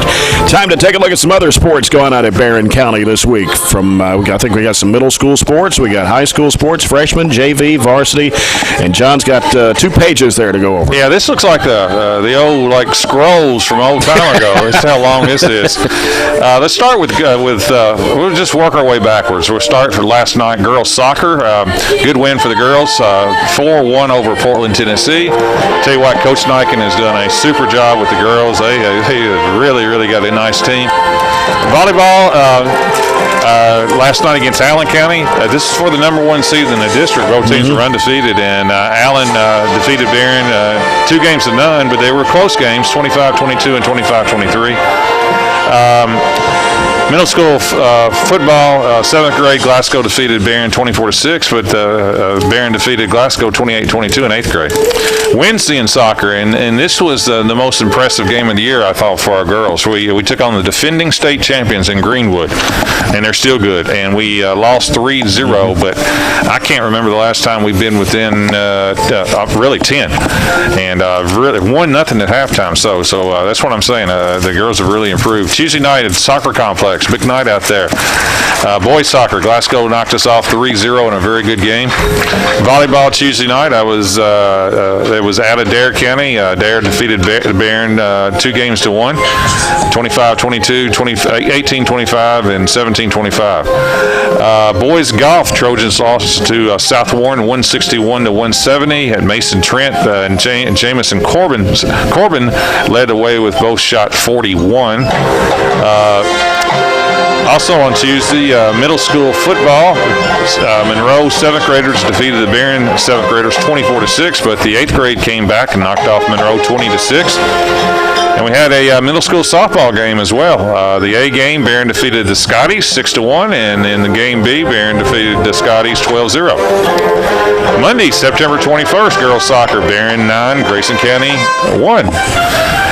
Girls golf district tournament at Barren River State Park. Barren County finished runner-up behind Glasgow, 161-83. Individually, Landry Steenberger led the way for the Trojans. She has shot 42, and I think he had Bree Russell, 43, and Taylor Gaunts right behind her, 43 and 44. Boys golf, the district tournament, also that same day, same place. Barren finished 3rd behind Monroe, who won the playoff over Glasgow. Jamison Corbin shot a 40, James Corbin 42, Mason Trent 44, Keeler Keeney 46. And volleyball on Monday, I was at this game. Barren defeated Hart County 2 games to 1. 20 lost the first one and came back and won the last 2 fairly easily, actually. JV football Monday night, Franklin Simpsons defeated Barren 8-6. Last Saturday, cross country at the Gatorland Classic, girls varsity. Top finisher was in the 5K was Chesney McPherson, who won the varsity meet. How about that? Only a freshman. Only a freshman with a time of 20 minutes and 43 seconds. 5K, that's pretty good. JV girls, the top finisher with sophomore Addison Smith. She won the JV meet with a time of 15:08 in the 3K. Cross country, the middle school girls Gatorland Classic team placed first, 1 out of 4. Good. Gracie Reed won the middle school meet. Varsity boys, same day, Gatorland Classic. Boys finished 7th out of 9. Top finisher with 8th grader Brody Miller. I believe that's Aiden's brother. It is. He finished 17th. Cross country JV boys, Will Moore finished 21st. And middle school boys, Ian Mannion finished 17th. Last Saturday in volleyball, right here in town, Western Hills came to town and knocked off the Trojanettes, 25-17 and 25-16. Girls soccer JV, Somerset defeated Barren. And freshman volleyball won 2 matches over Allen County. And the softball team in the district championship, Barren defeated Glasgow 12-2, but turned around and lost to Allen 9-0 in the finals. And I think I got it. And there's a lot going on next week. Starting tomorrow, the sports calendar, cross country's at Warren East.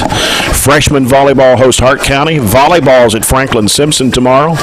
Then Monday, the region golf tournament starts. Man, the boys at Crosswinds. Volleyball hosts Monroe, and JV football's at Glasgow. Tuesday, the girls golf region starts at Franklin. Then volleyball's at Butler County. Boys soccer hosts Allen County at Scottsville.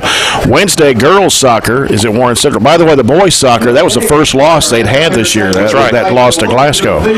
Then Thursday of next week, girls soccer at South Warren, boys soccer hosts Logan County, volleyball hosts Cumberland County, and freshman football hosts Bowling Green. And next week, it's hard to believe, but it's the last week before fall break. It is. And again, next Friday night, Trojans will host Breckenridge County here, 7 o'clock. Breckenridge has been known more of a basketball school. Yes. In fact, they were state champions back in the 90s, I believe. They were. Not necessarily been known as a football power. I think that's fair to say. Right. But they're 5A in football. They are. So, we are marching along the season, So far, we've had no stops. Yeah. They've stopped at other places, and but so far, we're hanging in there. Yep. This will be the first time I can remember us having football games on both ends of fall break. Either it's before or after. Yeah, that's COVID related. Right. Because, they'd only give us 9 regular season games. You had to add that other one in there. That's right. So, that's, I'm sure the kids would rather play than not have a season at all. And so you got to get them in when you can't get them in. And, tomorrow in college football, the SEC cranks up. Kentucky and Auburn tomorrow. Kentucky opens up with Auburn. Louisville plays Pitt. That's correct. So and Western's off this week. They are. They need to be off. They need to regroup. I'm not saying that in a mean way. I know. But, that's right. Yeah. They need. I think it's important and kind of get regrouped. And I like their coaching staff. I think they'll get regrouped and they'll have Middle Tennessee the next week. Yeah. All right, that's a look at sports, and of course, you can find out all the scores and results of all the sports from middle school to high school each day on our school's website. Just go to barren.kyschools.us, click athletics, and then the sports report. And when you're away from your radio, log on to 103nash.com, nash1037.com, or the Nash 1037 Facebook page, and click on the Use App tab on your computer, laptop, or smartphone. You can listen to the games live on your smartphone, John. My phone's not smart. But I did listen last week to both the radio, and then I got where I could get it on the computer. And it came in clear, and you all were really good. Up in Hallsville, Kentucky last week. That's correct. Right there on the Ohio River. Yep. And just across from Candleton, Indiana. And it looked like a neat place. It was a good setup. Well, we had to sit outside, of course, but it wasn't bad at all. Right. They didn't have a track. And you were closer to the field. So you're right on top of the field, right? Yeah. So, but next 2 games are at home with Breckenridge County here next Friday night, and then we go on the road for 2 weeks. We go to Central Hardin and North Hardin for district games. Yeah, and I don't know if anybody's aware, but Central Hardin will have been off 2 weeks because that is true. They have had to cancel due to a COVID case on their football team, and so we'll be their first opponent after a layoff. And not only have they, I think I'm right on this, not only have they not been allowed to play, they haven't been allowed to practice. They were supposed to play Lexington Henry Clay tonight, so that was canceled. We'll come back, get ready for the second half. The Farmers RACC Jackie Browning Memorial second half kickoff. Third quarter of action sponsored by Southern States Glasgow Co-op. This has been the Edmonton State Bank halftime report, and you're following the Trojans of high school football, presented by Don Franklin Glasgow on Nash 1037.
Studios tonight. Glad to have you along listening or watching on your smartphone, which John says he does not have a smartphone. I do not have a smartphone.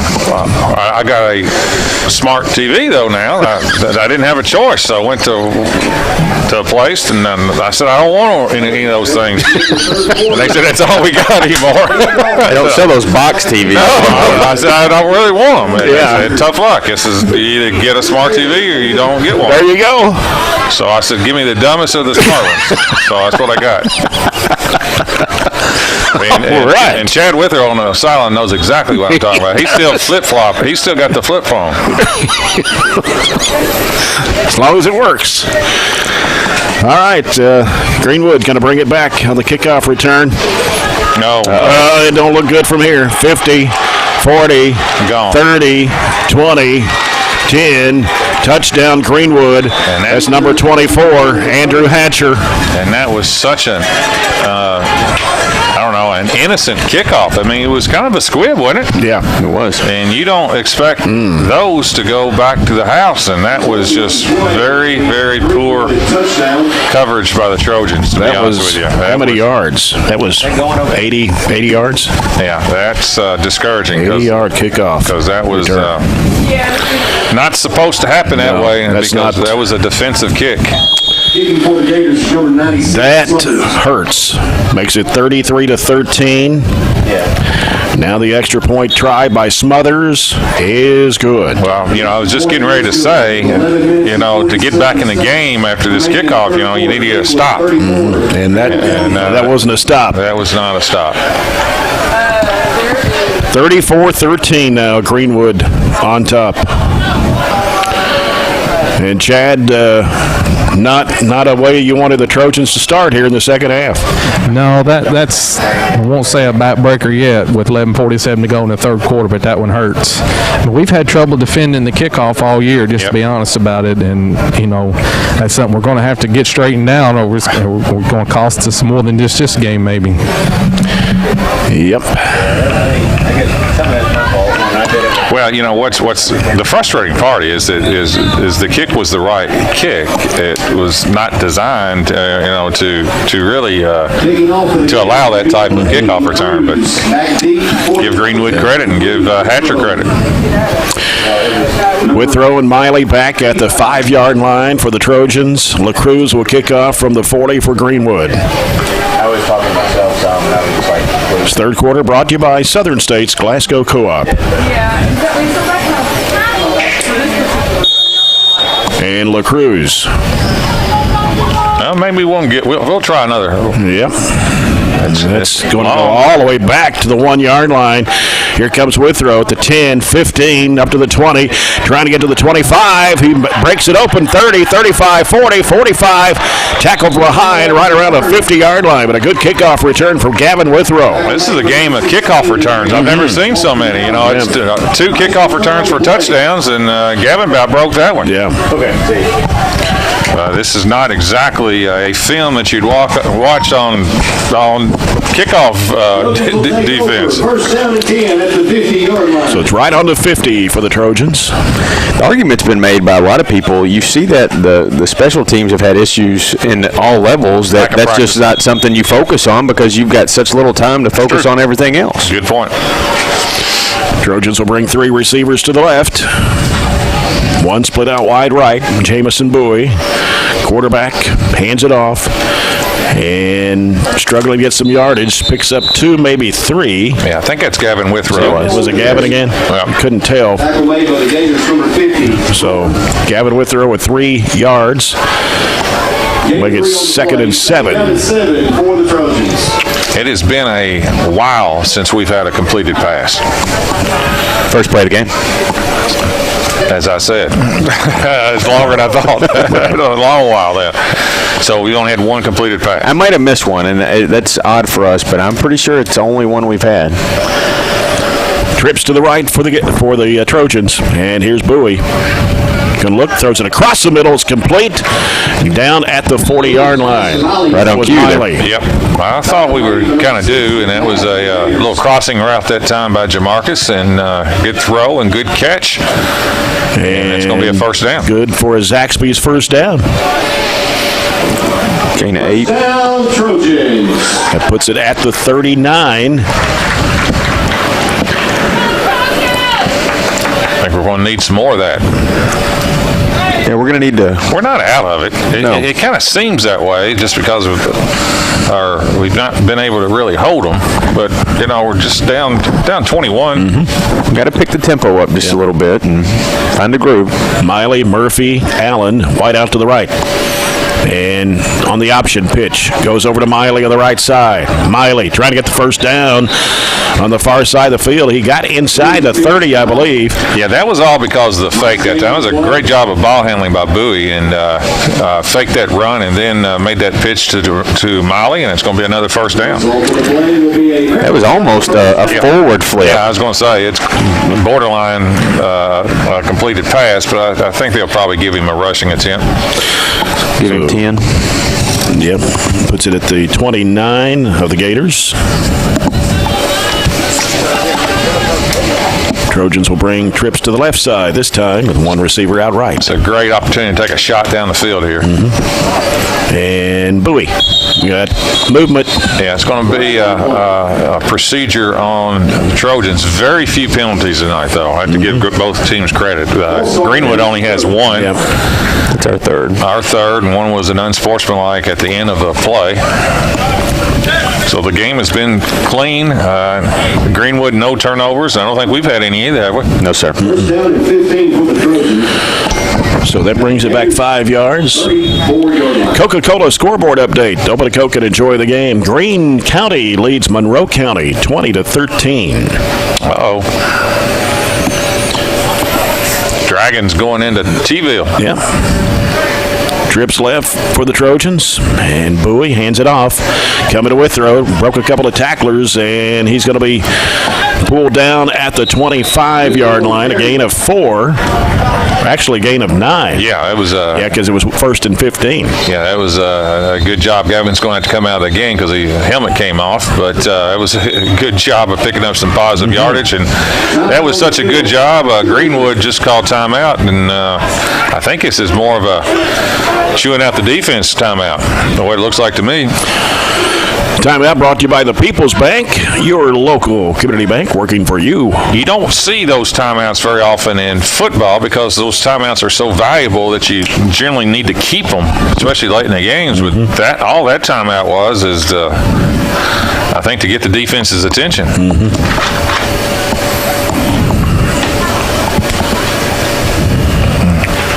Maybe remind them that, of what happened last year when we came back and defeated them. Yep. And it's almost like their defense after the little exchange there to start the half is kind of just put it on cruise control, and that's a wake up needed maybe. Game last year, Trojans were down 16-0 at halftime. Came back and won. Bowie fires a pass. It's going to be incomplete. And he was open too. Yeah. Miley right in the middle. If that ball was on the numbers, that was probably a touchdown because he was in between the two safeties that time. Third down and 6 for the Trojans.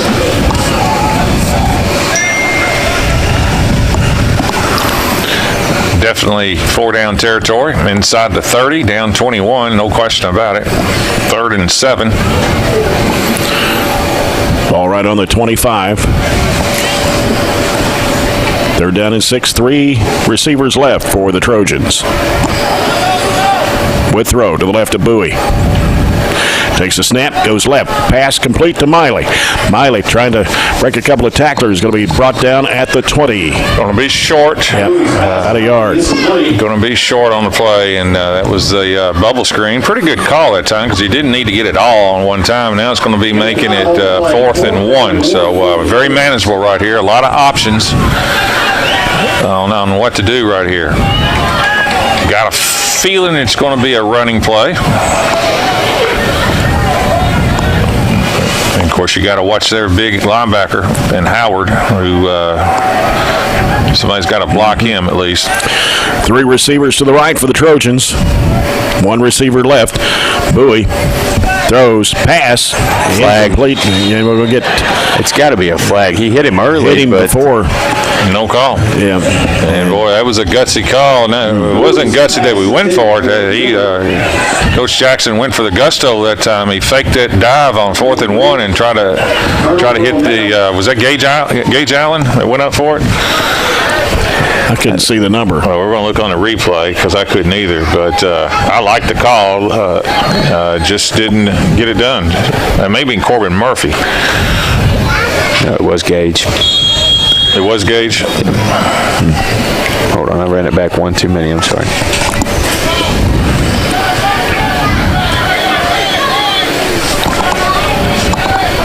So Greenwood takes over on downs at their own 21-yard line. Now let's go back on that. That was not.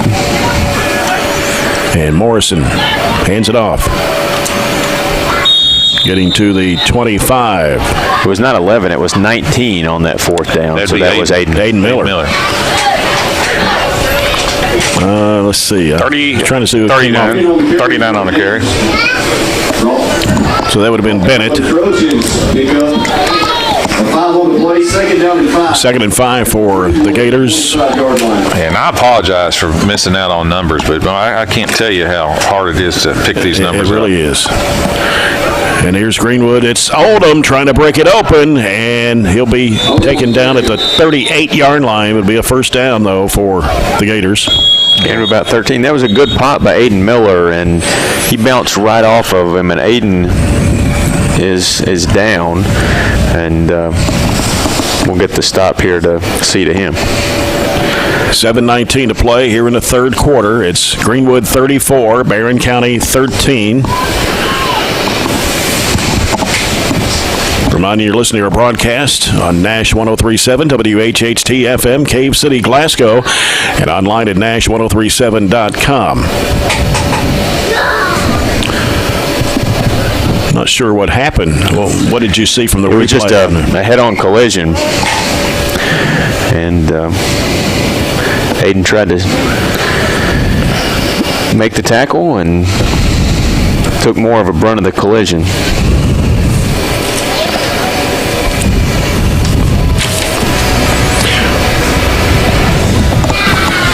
Looking at the 6A rankings, you know, we talked about North Hardin being number 2 behind Trinity.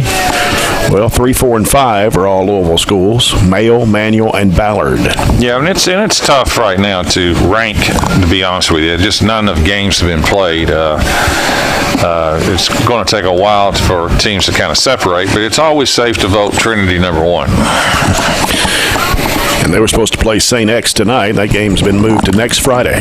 Yeah, a lot of the Louisville schools moved games to tomorrow, on Saturday afternoon. Yeah, Meade and Louisville Central's tomorrow. Yeah, and they're still looking at Aiden Miller. He took as Robert said, he was the one that tried to make the tackle and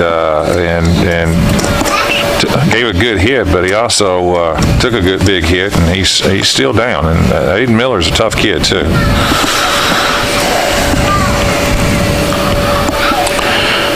Let's go down to Chad Withrow for McDonald's sideline report. I'm over here on the sidelines. Can't really tell. Looks like they're up around the shoulder, neck area, trying to maybe stabilize it a little bit. But he's not moving around too much, and they're being very gentle with his head area. So that's about all I can see from over here.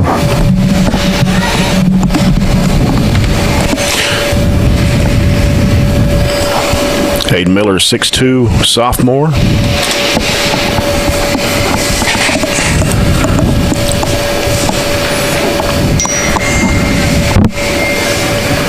Trying to see if we have some more score updates. Told you that Greene County leads Monroe 20-13. South Warren was leading Glasgow at halftime 22-0.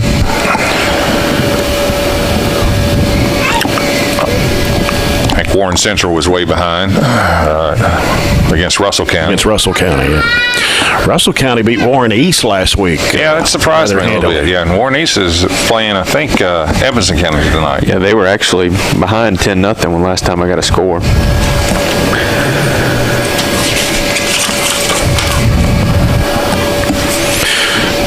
You mentioned Russell County and Warren Central. Warren Central, when we talked about this earlier, 47 straight losses. Yeah, if you would have said 10 years ago. 5 years. If you said that 10 years ago that Warren Central would go through a 47-game losing streak, I don't think anybody could ever see the day that Warren Central football would just struggle that much. Here's a score you rarely see in high school football.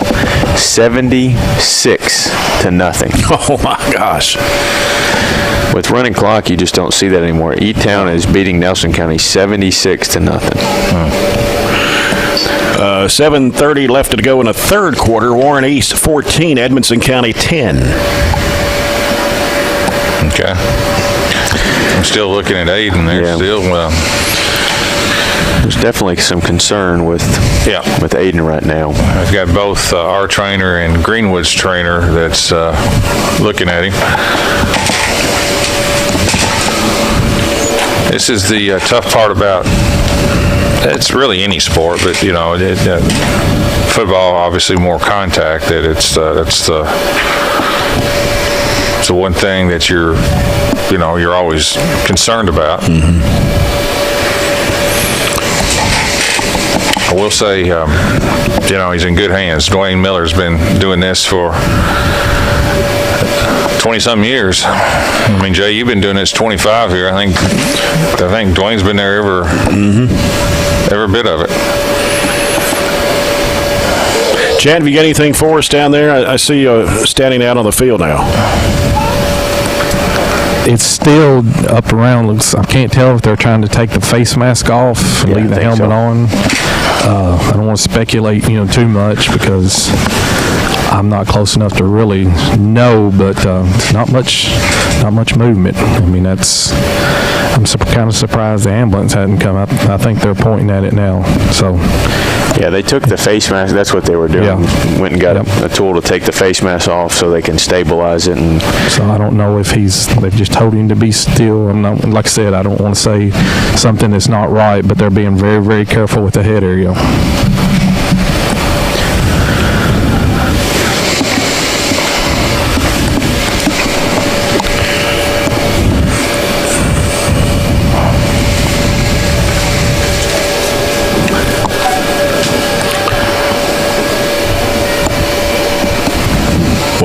I didn't see the ambulance earlier.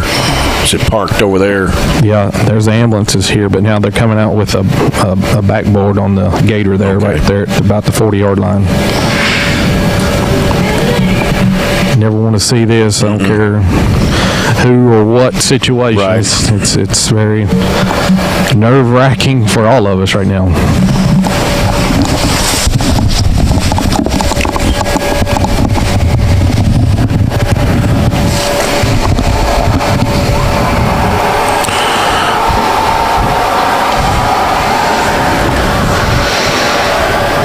So they're making preparations now to get Aiden Miller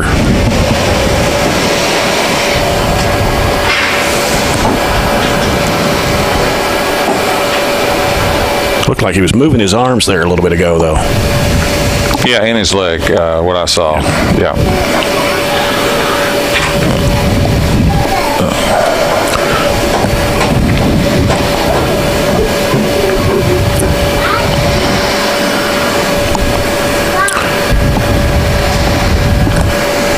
That's something you definitely don't like to see, and hopefully it won't be serious. Yeah, I mean, you have to take, that's the thing about it, is you have to take it with the utmost seriousness, and, you can't take any chances, especially if you're dealing with a head injury or something like that. So a lot of this hopefully is just precautionary. But I tell you what, he's in good hands. There's with Dwayne Miller down there, I trust him with anything. To be honest with you, he's done fabulous work with my team for years.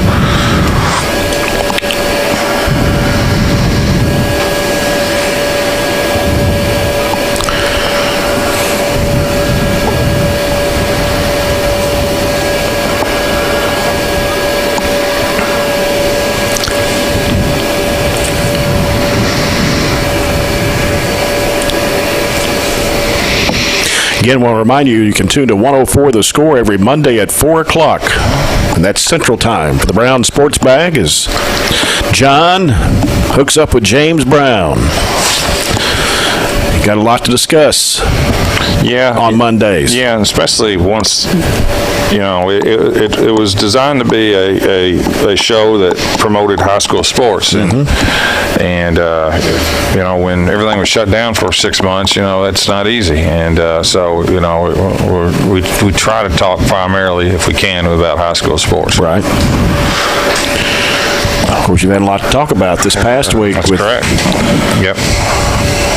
And it's not just Barren County. You talk about Glasgow and Caverna. That's correct. It's local high school sports, and we'll throw some Kentucky and Western and Louisville and some other hot topics in. But yeah, James does a great job. He does all the work. I just kind of come in and talk. But James is very talented. Were y'all doing virtual there for a while? We did. Yes, we for several months we strictly virtual. Now we're both in the studio again. Looks like they've got the backboard attached and secured, and going to put him on the gator and take him off here. So definitely thinking about Aiden, and hopefully, as you said, it turns out just to be a precaution, which, as you said, you have to take. And another Coca-Cola scoreboard update to pass along to you from the South Warren Glasgow game. 3:52 to go in the third. South Warren 29, Glasgow nothing. Shows you how strong South Warren is this year. I think, were they rated second in 5A this week? I'm not for sure, but they were up there for sure. And they got when you got a Division I quarterback and a traditional defense like they do, it would be hard to beat this year. Bowling Green's tough too. Bowling Green's 2-0. They've knocked off two Louisville schools. St. X and PRP. The Bowling Green. They did not play tonight. They're supposed to play Corbin tonight. Okay. Guys, can you hear me? Yes. He is moving everything. He's just said that kind of a bone in his neck was hurting, so they're taking extra precaution. But movement-wise, he is moving. That's good. And talking, so he's talking to him and everything. So good news. Yep, that's good. He's in good hands. And I thought, I saw his leg, he straightened his leg at himself, so that told me that was a little bit of good news. The Bowling Green Corbin game, by the way, they didn't play last year either. That's right. They drove down there, and Bowling Green drove all the way to Corbin and didn't play because of lightning. Yeah. But I think they probably need to find another opponent. They're kind of jinxed. Maybe that's fulfills their 2-year contract. But it's Bowling Green South Warren next week. Right. So that should be a good game. And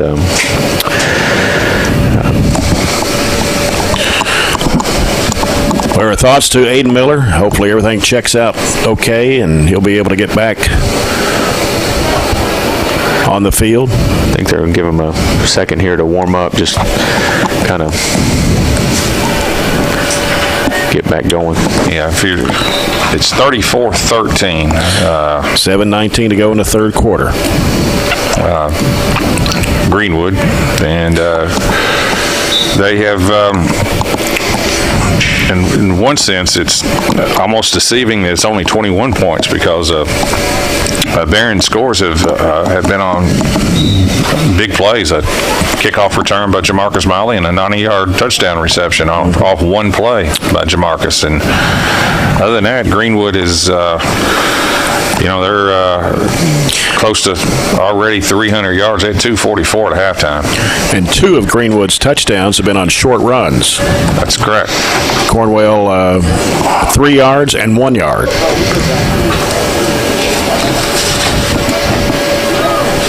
But they did have that 80-yard kickoff return. Yeah, there's been touchdown. Yeah, there have been 2 kickoff returns for touchdowns.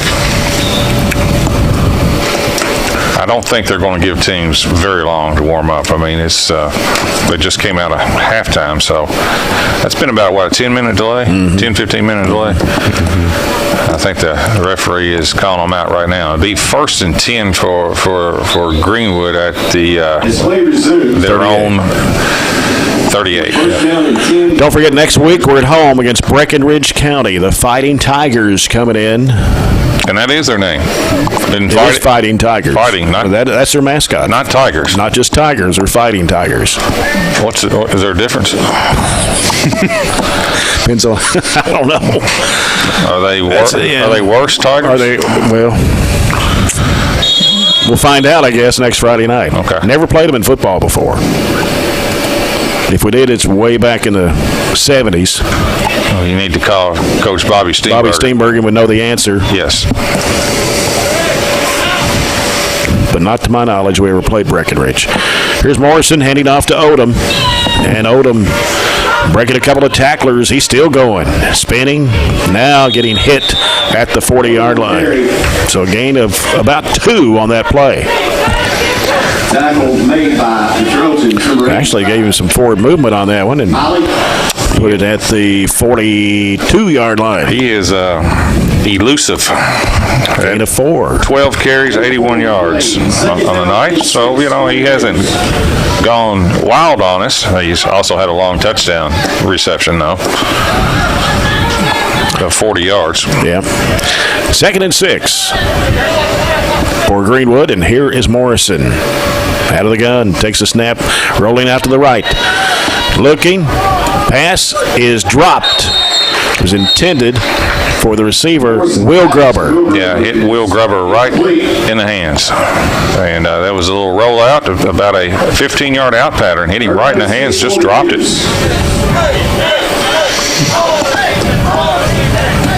Brings up a 3rd and 6, maybe 7. Ball at the 42-yard line. 6:13 to play in the 3rd quarter. Trojans down by 21. It's 34-13. We need a big play. A stop would be nice. Turnover would be better. Yep.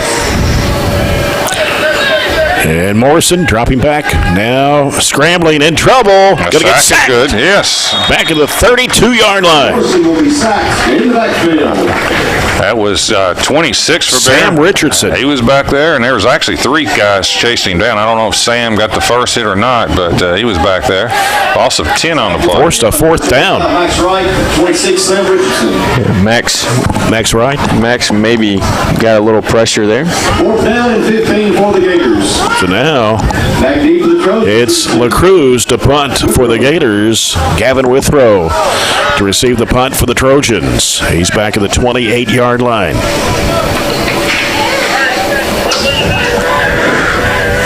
Snap is high over the head of LaCruz. It's rolling inside of 5. Picks it up around the 2-yard line. There's your big Wow. We'll take it.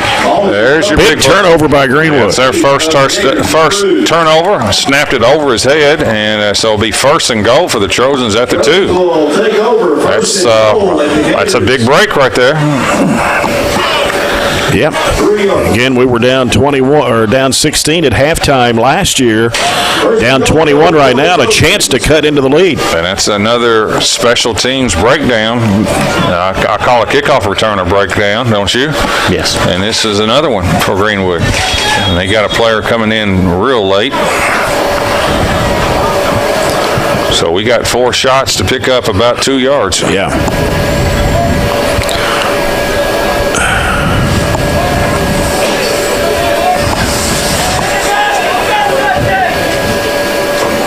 Here's a snap, and Withrow trying to punch it in.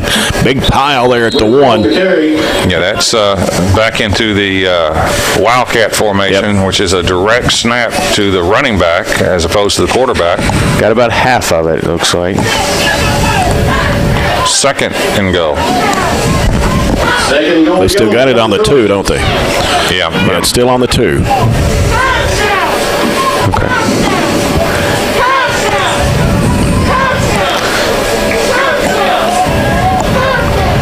Looked like he had a little push forward, but they didn't give that to him. Try it again. This time Withrow trying to cut in there, and he's right at the end zone, but I can't see. He did not get in, but he definitely picked up about 1.5 of it. This is where I like, when you're inside the one, I'm a big quarterback sneak fan, to be honest with you. Not out of the shotgun. No, I like an under center and a quarterback sneak. If you can do that, not everybody does that. We did go under center last week, a play or two. Mm-hmm. So it's in the arsenal.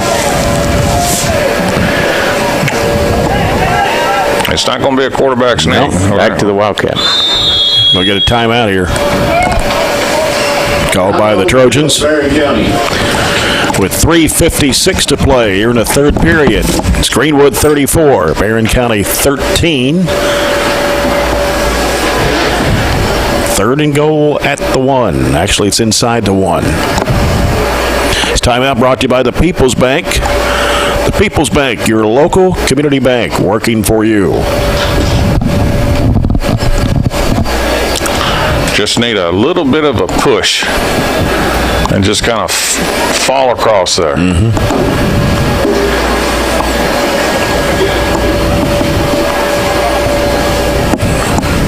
But they have a pretty good size nose tackle up there too. Yeah, they do. 312.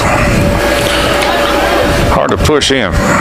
All right, Trojans are set. They go under center. Fumble. I fumbled it. Unbelievable. Oh, my. Still fumbled. Unbelievable. And coming up with it at Greenwood. Incredible. That was who came up with it there? 15?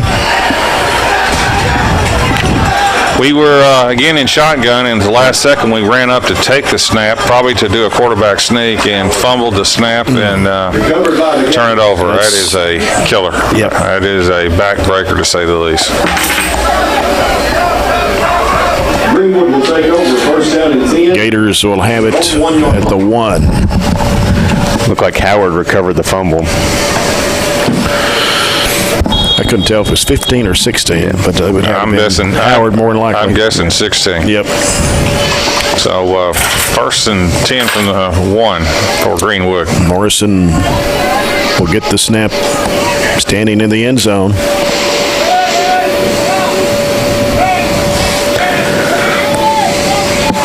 And going to run it right up the middle.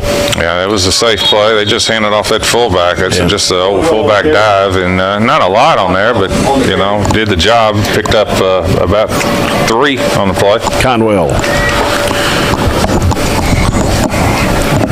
puts the ball at the 5-yard line. Second and 6 from the 5. Greenwood's on 5-yard line. South Warren's extended their lead to 36-0 after 3 periods over the Glasgow Scotties. Be a running clock. Mm-hmm. Timeout Greenwood. Timeout Gators.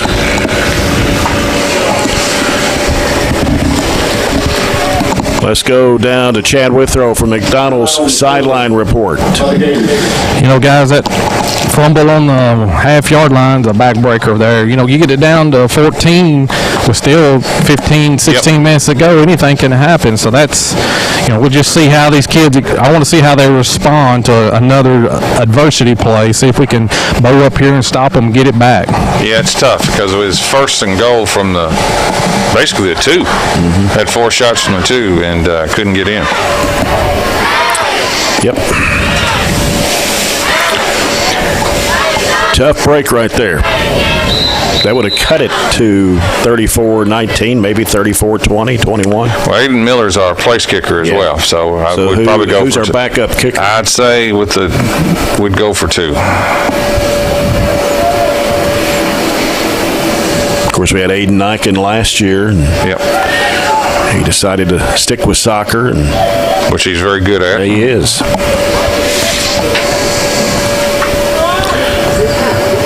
Second and 6 from the 5 for the Gators.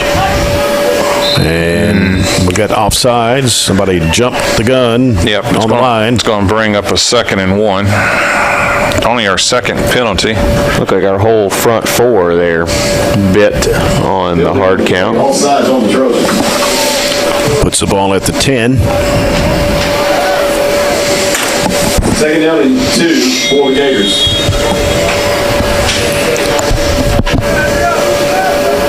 Got one receiver out to the left side for Greenwood.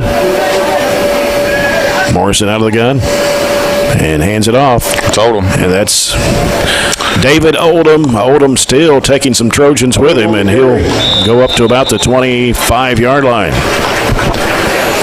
Gain of 15. Took 3 or 4 Trojans there to bring him down. Tackle made by That gives him 96 yards. First down and 10 for the Gators. And that would be their 13th first down. How many we have, Robert? 5. Morrison, hands off again. Oldham trying to go forward with it. Boy, hard to bring down. He just got another first down on 36-yard line. And he does not look to be that physical, but he is a tough one to bring down. Now, you know, losing Aiden Miller, also you lose one of our better defensive players as well. Oldham is listed at 6 foot 174. Doesn't just stop. He just doesn't stop moving his feet. Yeah, you're right. He keeps his feet moving. I was getting ready to say that. And doesn't go down easily. Is a first down for the Gators.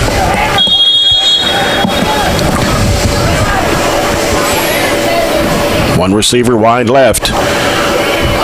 Morrison hands it off, and that is 21. That is Reese Stafford.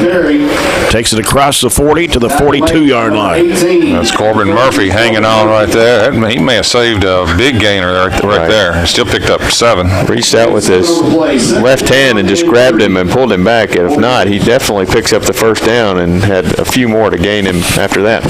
Second down and 3 for Greenwood. Ball at the 42. Minute 50 to play here in the third period. Barron's down 34-13. Morrison, long count, way over his head.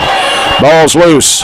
And Barren got it at the 30-yard line. That's another high snap this time out of shotgun. Back-to-back turnovers for Greenwood. Carmelo Francis, who came up with the football. Number 69, Carmelo Francis. I've not seen a bad snap all night, and all of a sudden Greenwood having trouble snapping to their punter and quarterback. Trojans will take over. First down and 10 at the Gator. Ball at the Gator 30 with a minute 38 to play here in the third quarter. Barren County trying to get back on the scoreboard. They just are giving us every opportunity to put it in the end zone and try to crawl back in the game. 3 receivers to the left. Bowie on the handoff. That's Shirley, isn't it? Ryan Shirley crosses the 30 to about the 28. Late penalty. It's normally a personal foul. Late. And they're pointing toward the Trojan side. I think it's one of our linemen who got a little extracurricular. It's been a clean game, but that's what that was. Yeah, you just can't do that right there in front of the official. Can't do it, period, no matter where you are, just especially in front of the official. Yeah, it's been clean, but we have had a personal foul and an unsportsmanlike. That moves the ball back to the 44-yard line. A minute 28 to play, third period. NBA tonight, halftime. Miami Heat 58, Boston Celtics 51. Yeah, and I just saw the replay. It was a late block against a player who was defenseless. Good call. NBA, what's the score? 58-51. Heat over the Celtics. That series has been a good one to watch. I don't like NBA, but it's been a fun one to watch. Bowie looking left. Pass is complete. Miley trying to break away. Comes down the near sideline and out of bounds right around the 35. Give him 9. Yeah, again, another good play by Jamarcus Miley. Broke a tackle. I'll have to admit, the University of Kentucky players have performed quite well. Third down and 14. Hero had one heck of a game the other night. And Jamal Murray, even though he got beat the other night, Bam is maybe had the block of the year the other night to save that victory. Three receivers right for the Trojans. It's 3rd down and about 16. Bowie being chased, in trouble, spinning away, going out of bounds around the 40. Going to be a loss of about 3, maybe 4 on the play. Yeah, that was number 30. That's 45. Gray Price. Yeah, on the sack that time. That's going to 4th and a bunch. Bowie couldn't even turn around and set his feet to just get rid of it, what he was kind of looking to do that at the end, but he ran out of real estate and got pushed out of bounds. Yeah, this is 4th and almost 20. You almost have to just throw it long and hope for a pass interference or a catch, or you could try to maybe a little bubble screen and just hope you break it. But this is obviously tough to pick these up at any level, not just high school. This is one of those situations where a pass interference isn't even a first down. Not in high school. That's right. So we're still in the archaic league of timeout by the Trojans. It's 4th down and 22. I tell you somebody who can give an expert opinion on this UK NBA stuff. It's Chad Withrow. Well, okay. You got to be proud, Chad. Tyler Hero. Yes. But the one that I'm a big fan of is Bam Adebayo. He just goes out and he plays. He makes the plays. I don't like all this showmanship and flaunting around, and he's just kind of a hard-nosed, kind of an old-school player. Just goes out there and gets it done, and Hero is a little flashy, but them two are fun to watch to me. Well, Jamal Murray's not too flashy. Yeah, no. I always forget about him, but he is the real deal. Yeah. Very good. Anthony Davis isn't bad either. Oh, I forgot. No, but we expect that from him. Man, I forgot about him. Yeah, he's just maybe the best player that's played there in the last 30 years. Bowie out of the shotgun, rolling out right. Got some pressure, throws it downfield. It's a wobbly pass and long, and it goes out of bounds. Overthrown. Well, 20.6 to go. Had the right situation is one-on-one with Jamarcus Miley. That's what you couldn't ask for anything else. There was a little hand fighting there, and I think Jamarcus was almost trying to draw the penalty as much as he was just go get the football. And we forgot LeBron James.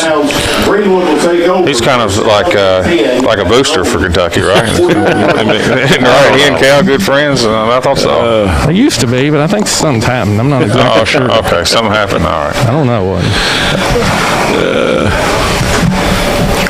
20 seconds left in this quarter.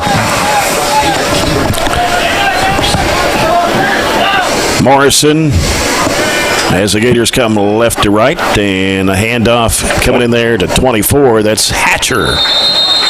And Hatcher gets pushed back. It's his first carry. He did return the kickoff for a touchdown, though. That'll do it for the end of the third quarter. Barren County trailing Greenwood 34-13 after 3 periods of play. Back with the 4th and final quarter after this break. This is Barren County High Football presented by Don Franklin Glasgow on 103.7, Nash 103.7.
Jay Turner with John Butler, Robert Bauer, and Chad Withrow. Matthew Clark in the studios tonight of Nash 103.7. Trojans trail 34-13 as we start the fourth.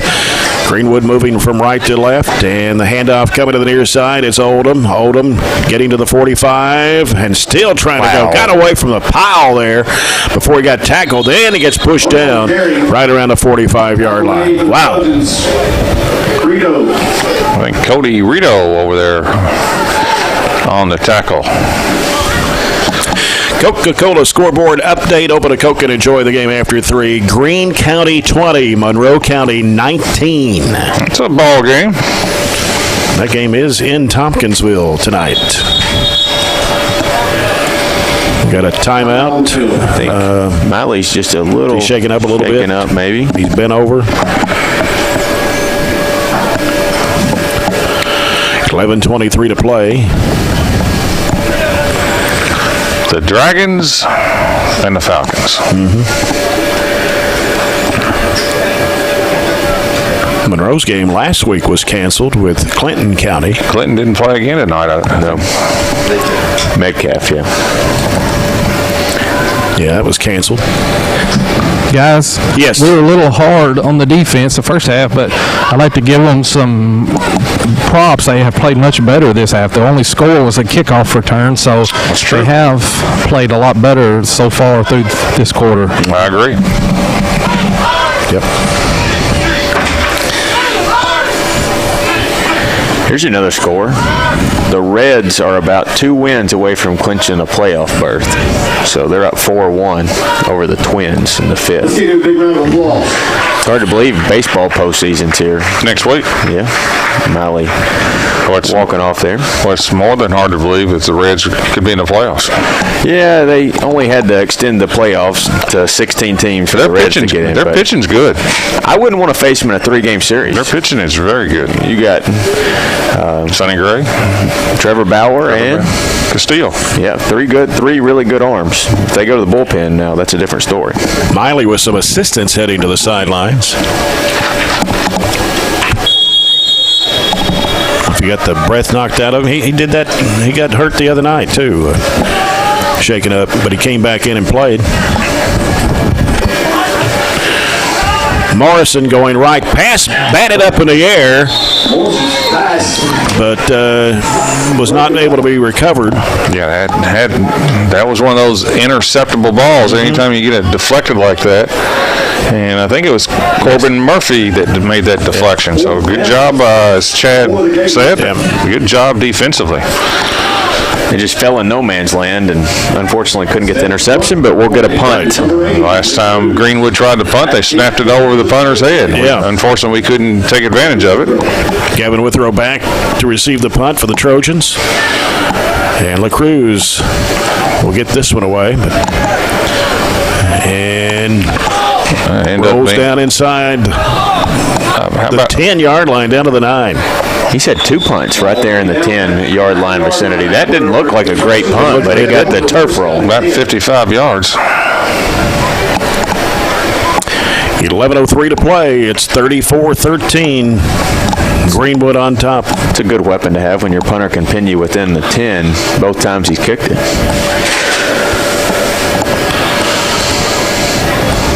He got the advantageous turf bounce. He's kind of the rugby-style kicker. He rolls out just a little bit. That's becoming ever so popular now. Let's see who we have in at the receiving corps. I know Gage Allen will be out there. Because, Aiden Miller and Jamarcus are receivers, and they're both injured right now. Yeah. Corbin Murphy. Got 22 split out. 22 for the Trojans. That's John David Kilman. No, he's 23. Let me check in it. We don't have a 22 on the roster. That's who it was. It was 22? Yes, sir, it was. Evan Franklin, a freshman. And that's 22. Okay. Yep.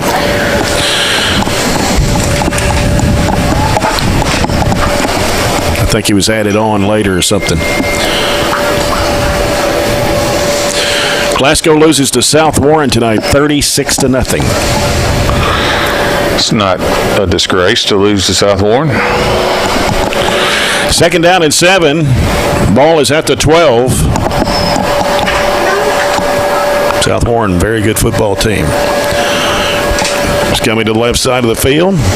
And that's Ryan Shirley. Ryan Shirley. Still trying to recover from kind of a nagging injury to his ankle.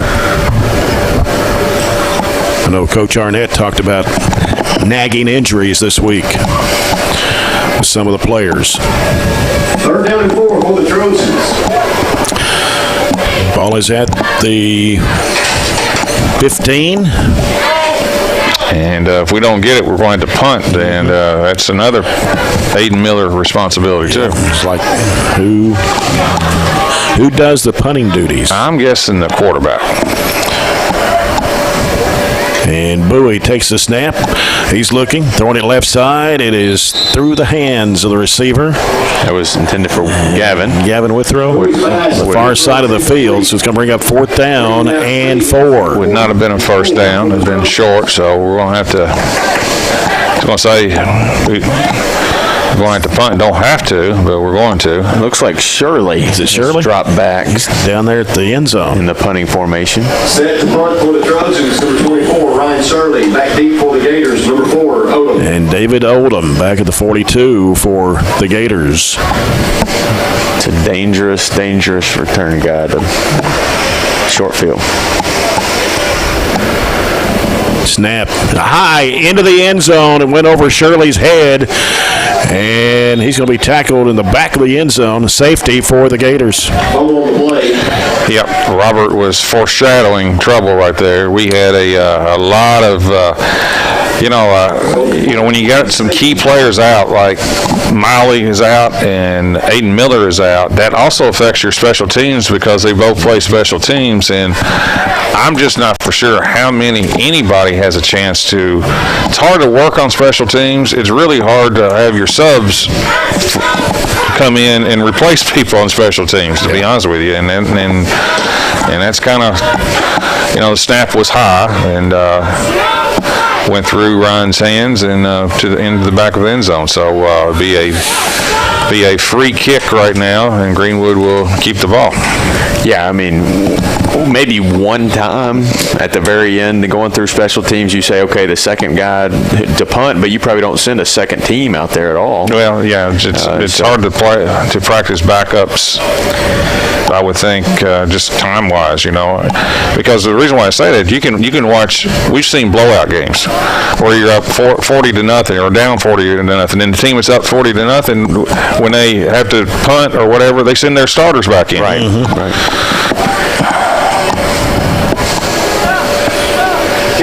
But both sides tonight have struggled from special teams. It is. That's exactly right. And it's not a knock. It's just there's just so much time you have in high school. And you were literally limited with the amount of hours you could practice there for a long time. So, it just drops down to the bottom of the list, even though it's a third of the game. Odom's back for Greenwood. Ryan Shirley kicks off for the Trojans. Short kick to the left side of the field.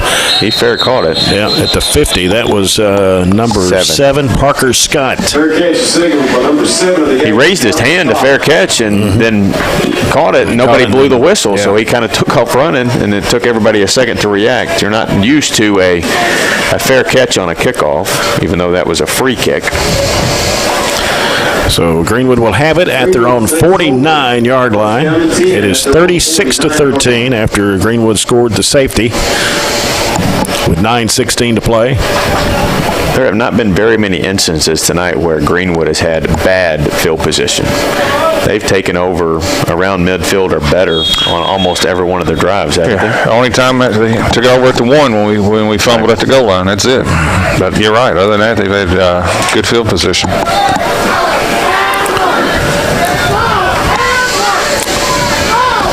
Morrison hands it off. Coming to the left side, that's Odom. Odom is taking 3 or 4 Trojans, maybe 5 with him. Finally bring him down about the 36-yard line, 37. Gain of 14 on the play. That was. Is that Oldham or number 3? That's number 9. Oh, number 9. It was Long, right? Telltale Long, 5'10", 139 freshman. That's number 9. I'll watch it again, but I'm 95% sure that was a little wrinkle they threw in there. Telltale Long. Yeah, he's lined up there. And this time, handoff coming in there to. That's the fullback. He's going. Still going downfield, down to about the 10. It's 39. That's Bennett. Landon Bennett. Just a little misdirection, but it ended up just being up the middle by the fullback. 28-yard gain, and we had him stop for like a 2-yard gain. He just spun out of it and kept going. All their backs have been tough to tackle tonight. Ball down at about the 11, in between the 11 and the 10. 2 receivers to the left side. Morrison hands it off. And is that Telltale Long? Yes, sir. It's Long again. And he'll take it to about the 6.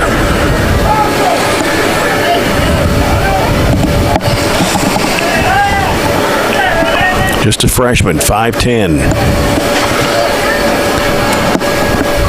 It puts the ball inside the 10, around the 9-yard line. Second down.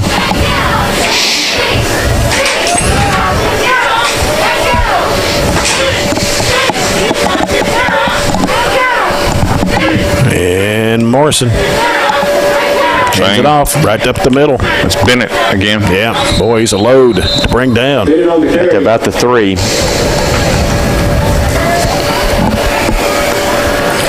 Brought down by the Trojans, number 21. Third down and 2.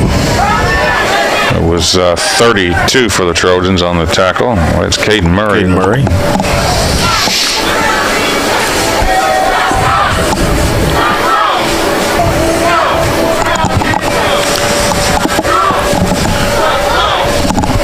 Third down and 2. Just inside the 5.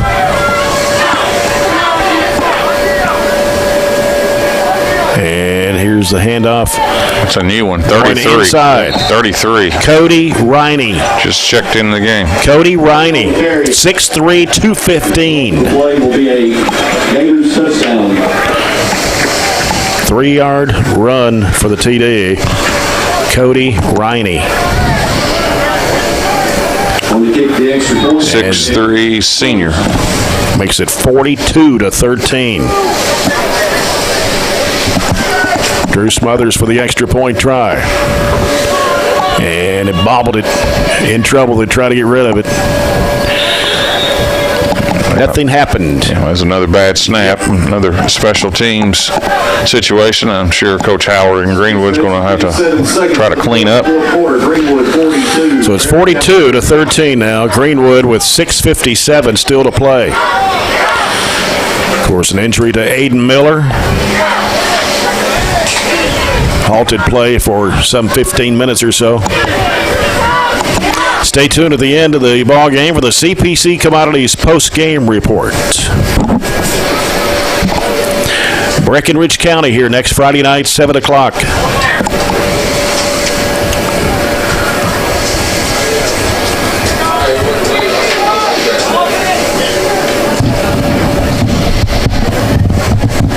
It's hard to believe that we mentioned at halftime. It's the regional tournament in golf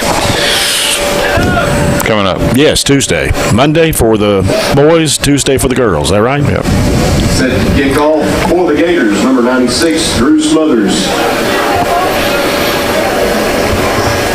Back deep for the Trojans. They have been going just like normal. They started pretty much at their normal time and have had their normal Saturday tournaments and weekly matches. I don't think there's been hardly any stoppages at all.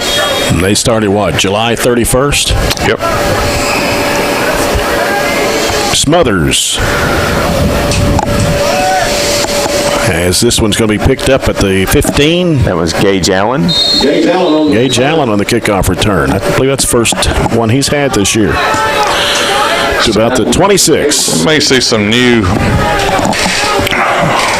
See if we see some new people into the game right here. See if we can see their numbers. Yeah, it'd be hard to call it, but yeah, we'll see. Miley is out of his shoulder pads, so it looks like he will not return for sure, but I think you're right. We'll have some new numbers and maybe new faces, and we'll see if we can pick some of those up if we do. Well, you got the binoculars and the youngest eyes. I can't make out the numbers from up here. 6. I mean, it looks number like 6. We got a new quarterback. Colin Rogers, 5'7" freshman. And he'll hand it off. It's 28. And that's Cash Moore, 5'8" freshman. Cash Moore on the carry. Yeah, you'll have to spot the numbers because I can't read them. 44. 44 is Jonathan Wilson. He's a freshman.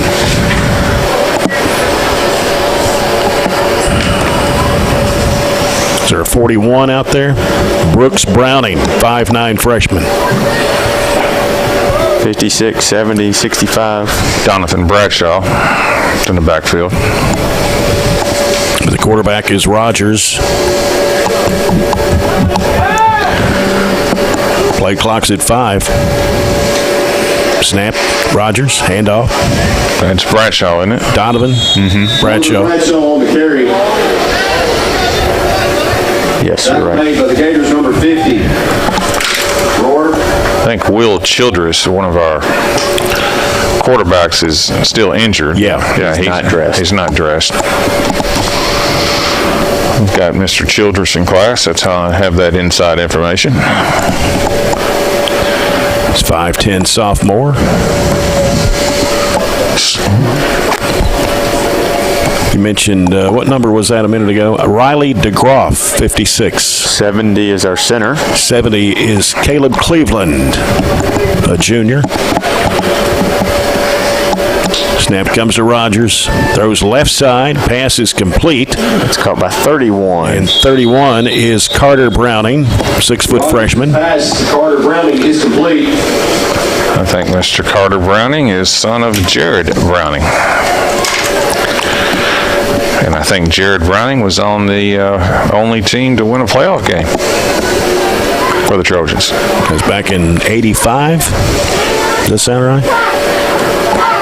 95? 95. 95. I'm trying to make him too old here. I don't think he'd appreciate that 10-year difference. It was 92 or 3. 92 or 3. Well, I said I started out with 85, went to 95, so. It's pretty good for an old man. We're punting the ball. Pooch kick. And it's caught by Tanner Trent. And good coverage by... Very good tackle there by Max Wright. Max Wright. Return by the Gators, number 1, Trent. 4:21 to play. 42-13 Gators. First down and 10. And they'll have, I'm sure, some new faces. We'll try to get our defense if we have some new ones, which I assume we will. We'll go ahead and we said 53 for us. 53, Montana Shake, sophomore. 75 is Matthew Stone.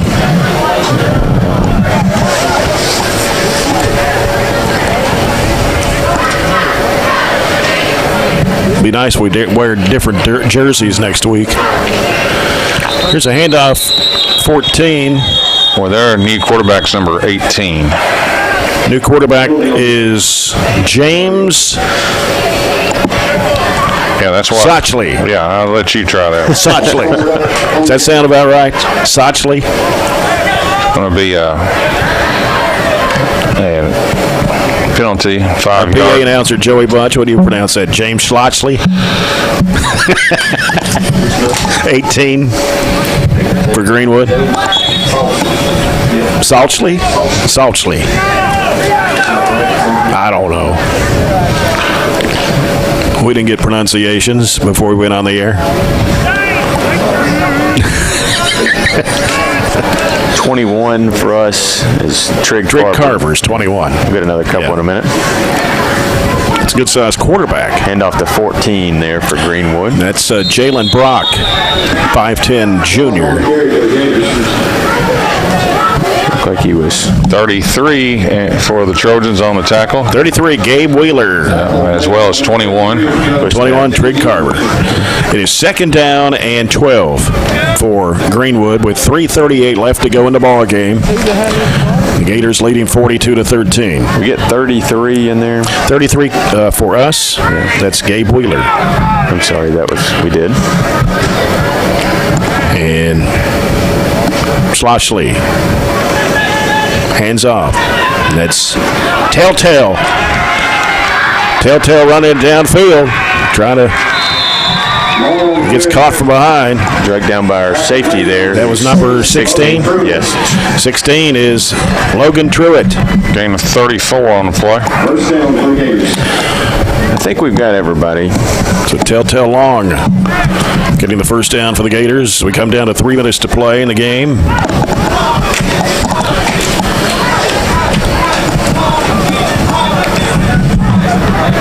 Hope we get everybody recognized. If I've repeated somebody, I'm sorry. I don't think we've said 56, though. 56, Riley DeGroff. Brooks Browning and Carter Browning. And off the 14. And he's going to run it in.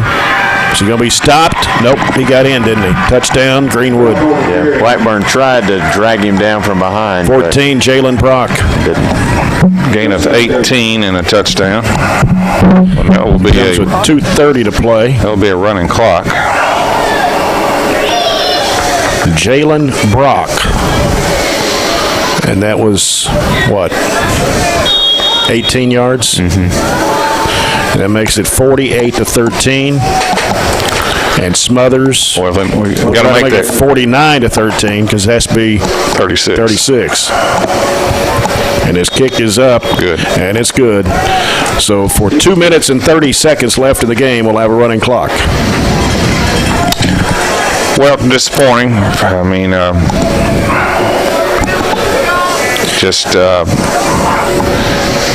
had some unfortunate things happened, but I think you got to give Greenwood credit. They're a good football team. They're solid. Got good players. You know, are they in the Bowling Green South Warren class? No, but they're good. It's a good team. Well, they beat a good Logan County team last week. Yep, and what I like about Greenwood is they're balanced. I mean, they can throw it. The quarterback's good, and they can run it. Mm-hmm. Defensively, can they slow down those top 5A teams? I think that remains to be seen a little bit, but this is a solid team, and we're going to have to regroup. Breckenridge County that comes in next week is not it's not going to be the same caliber of team as Greenwood, I can tell you that. No. But, we've got some injuries. Injuries going to be the key. Injuries, and we're going to have to kind of get refocused and organized and things like that because schedule's going to get tougher after Breckenridge. Mm-hmm. Got Central Hardin 2 weeks from tonight here. Then we go to North Hardin 3 weeks from tonight. North Hardin, number 2 in the state, behind Louisville Trinity. Mm-hmm. Timeout brought to you by the People's Bank, your local community bank working for you. Stay tuned for the CPC Commodities post-game report. We'll take another look at the Coca-Cola scoreboard. Coach's comments brought to you by McDonald's. Greenwood does not have an easy schedule, just pulling that up. They play in our old district, obviously, so you've got the South Warren, Bowling Green, and Christian County slate you have to play, but they play Glasgow, John Hardin, and Allen. John Hardin and Allen, that's Logan, too. They didn't. But that's traditional Greenwood. They don't generally shy away from playing people. Here's the kick. That's taking some bounces on the ground. Trouble. And Greenwood may have recovered it. Yeah, pointing their way at the 30-yard line. Yeah, we tried to pick up a bouncing ball rather than probably been a better move is just to fall on it, but we didn't. So Greenwood will have it. I think we had our second team kickoff return out there, and that did not go well. Probably 3 plays left. running clock. It's running right now at 1:50. Greenwood has it at the Barren 31-yard line. Greenwood's not going to get in any hurry, and neither are these officials, to start the play clock.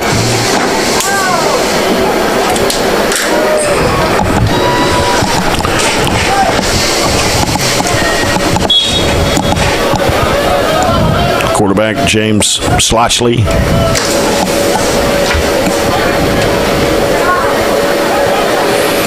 And he hands it off to Telltale Long, and Long getting it down to about the 15-yard line. First down for the Gators. Gain of 18. 33 and 13 make the tackle for us, so that's Trojans number 13, Cody Ballard. Gabe Wheeler and Cody Ballard. Yep. 1 minute to play in the contest.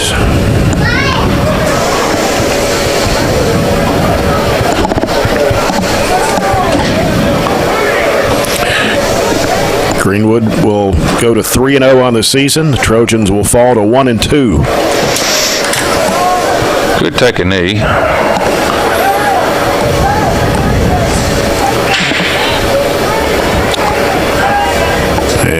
And they are.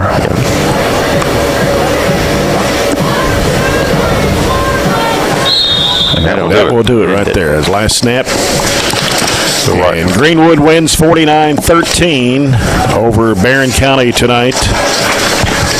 Chad Withrow, hopefully get a couple of comments from Coach Jackson Arnett before they head to the locker room.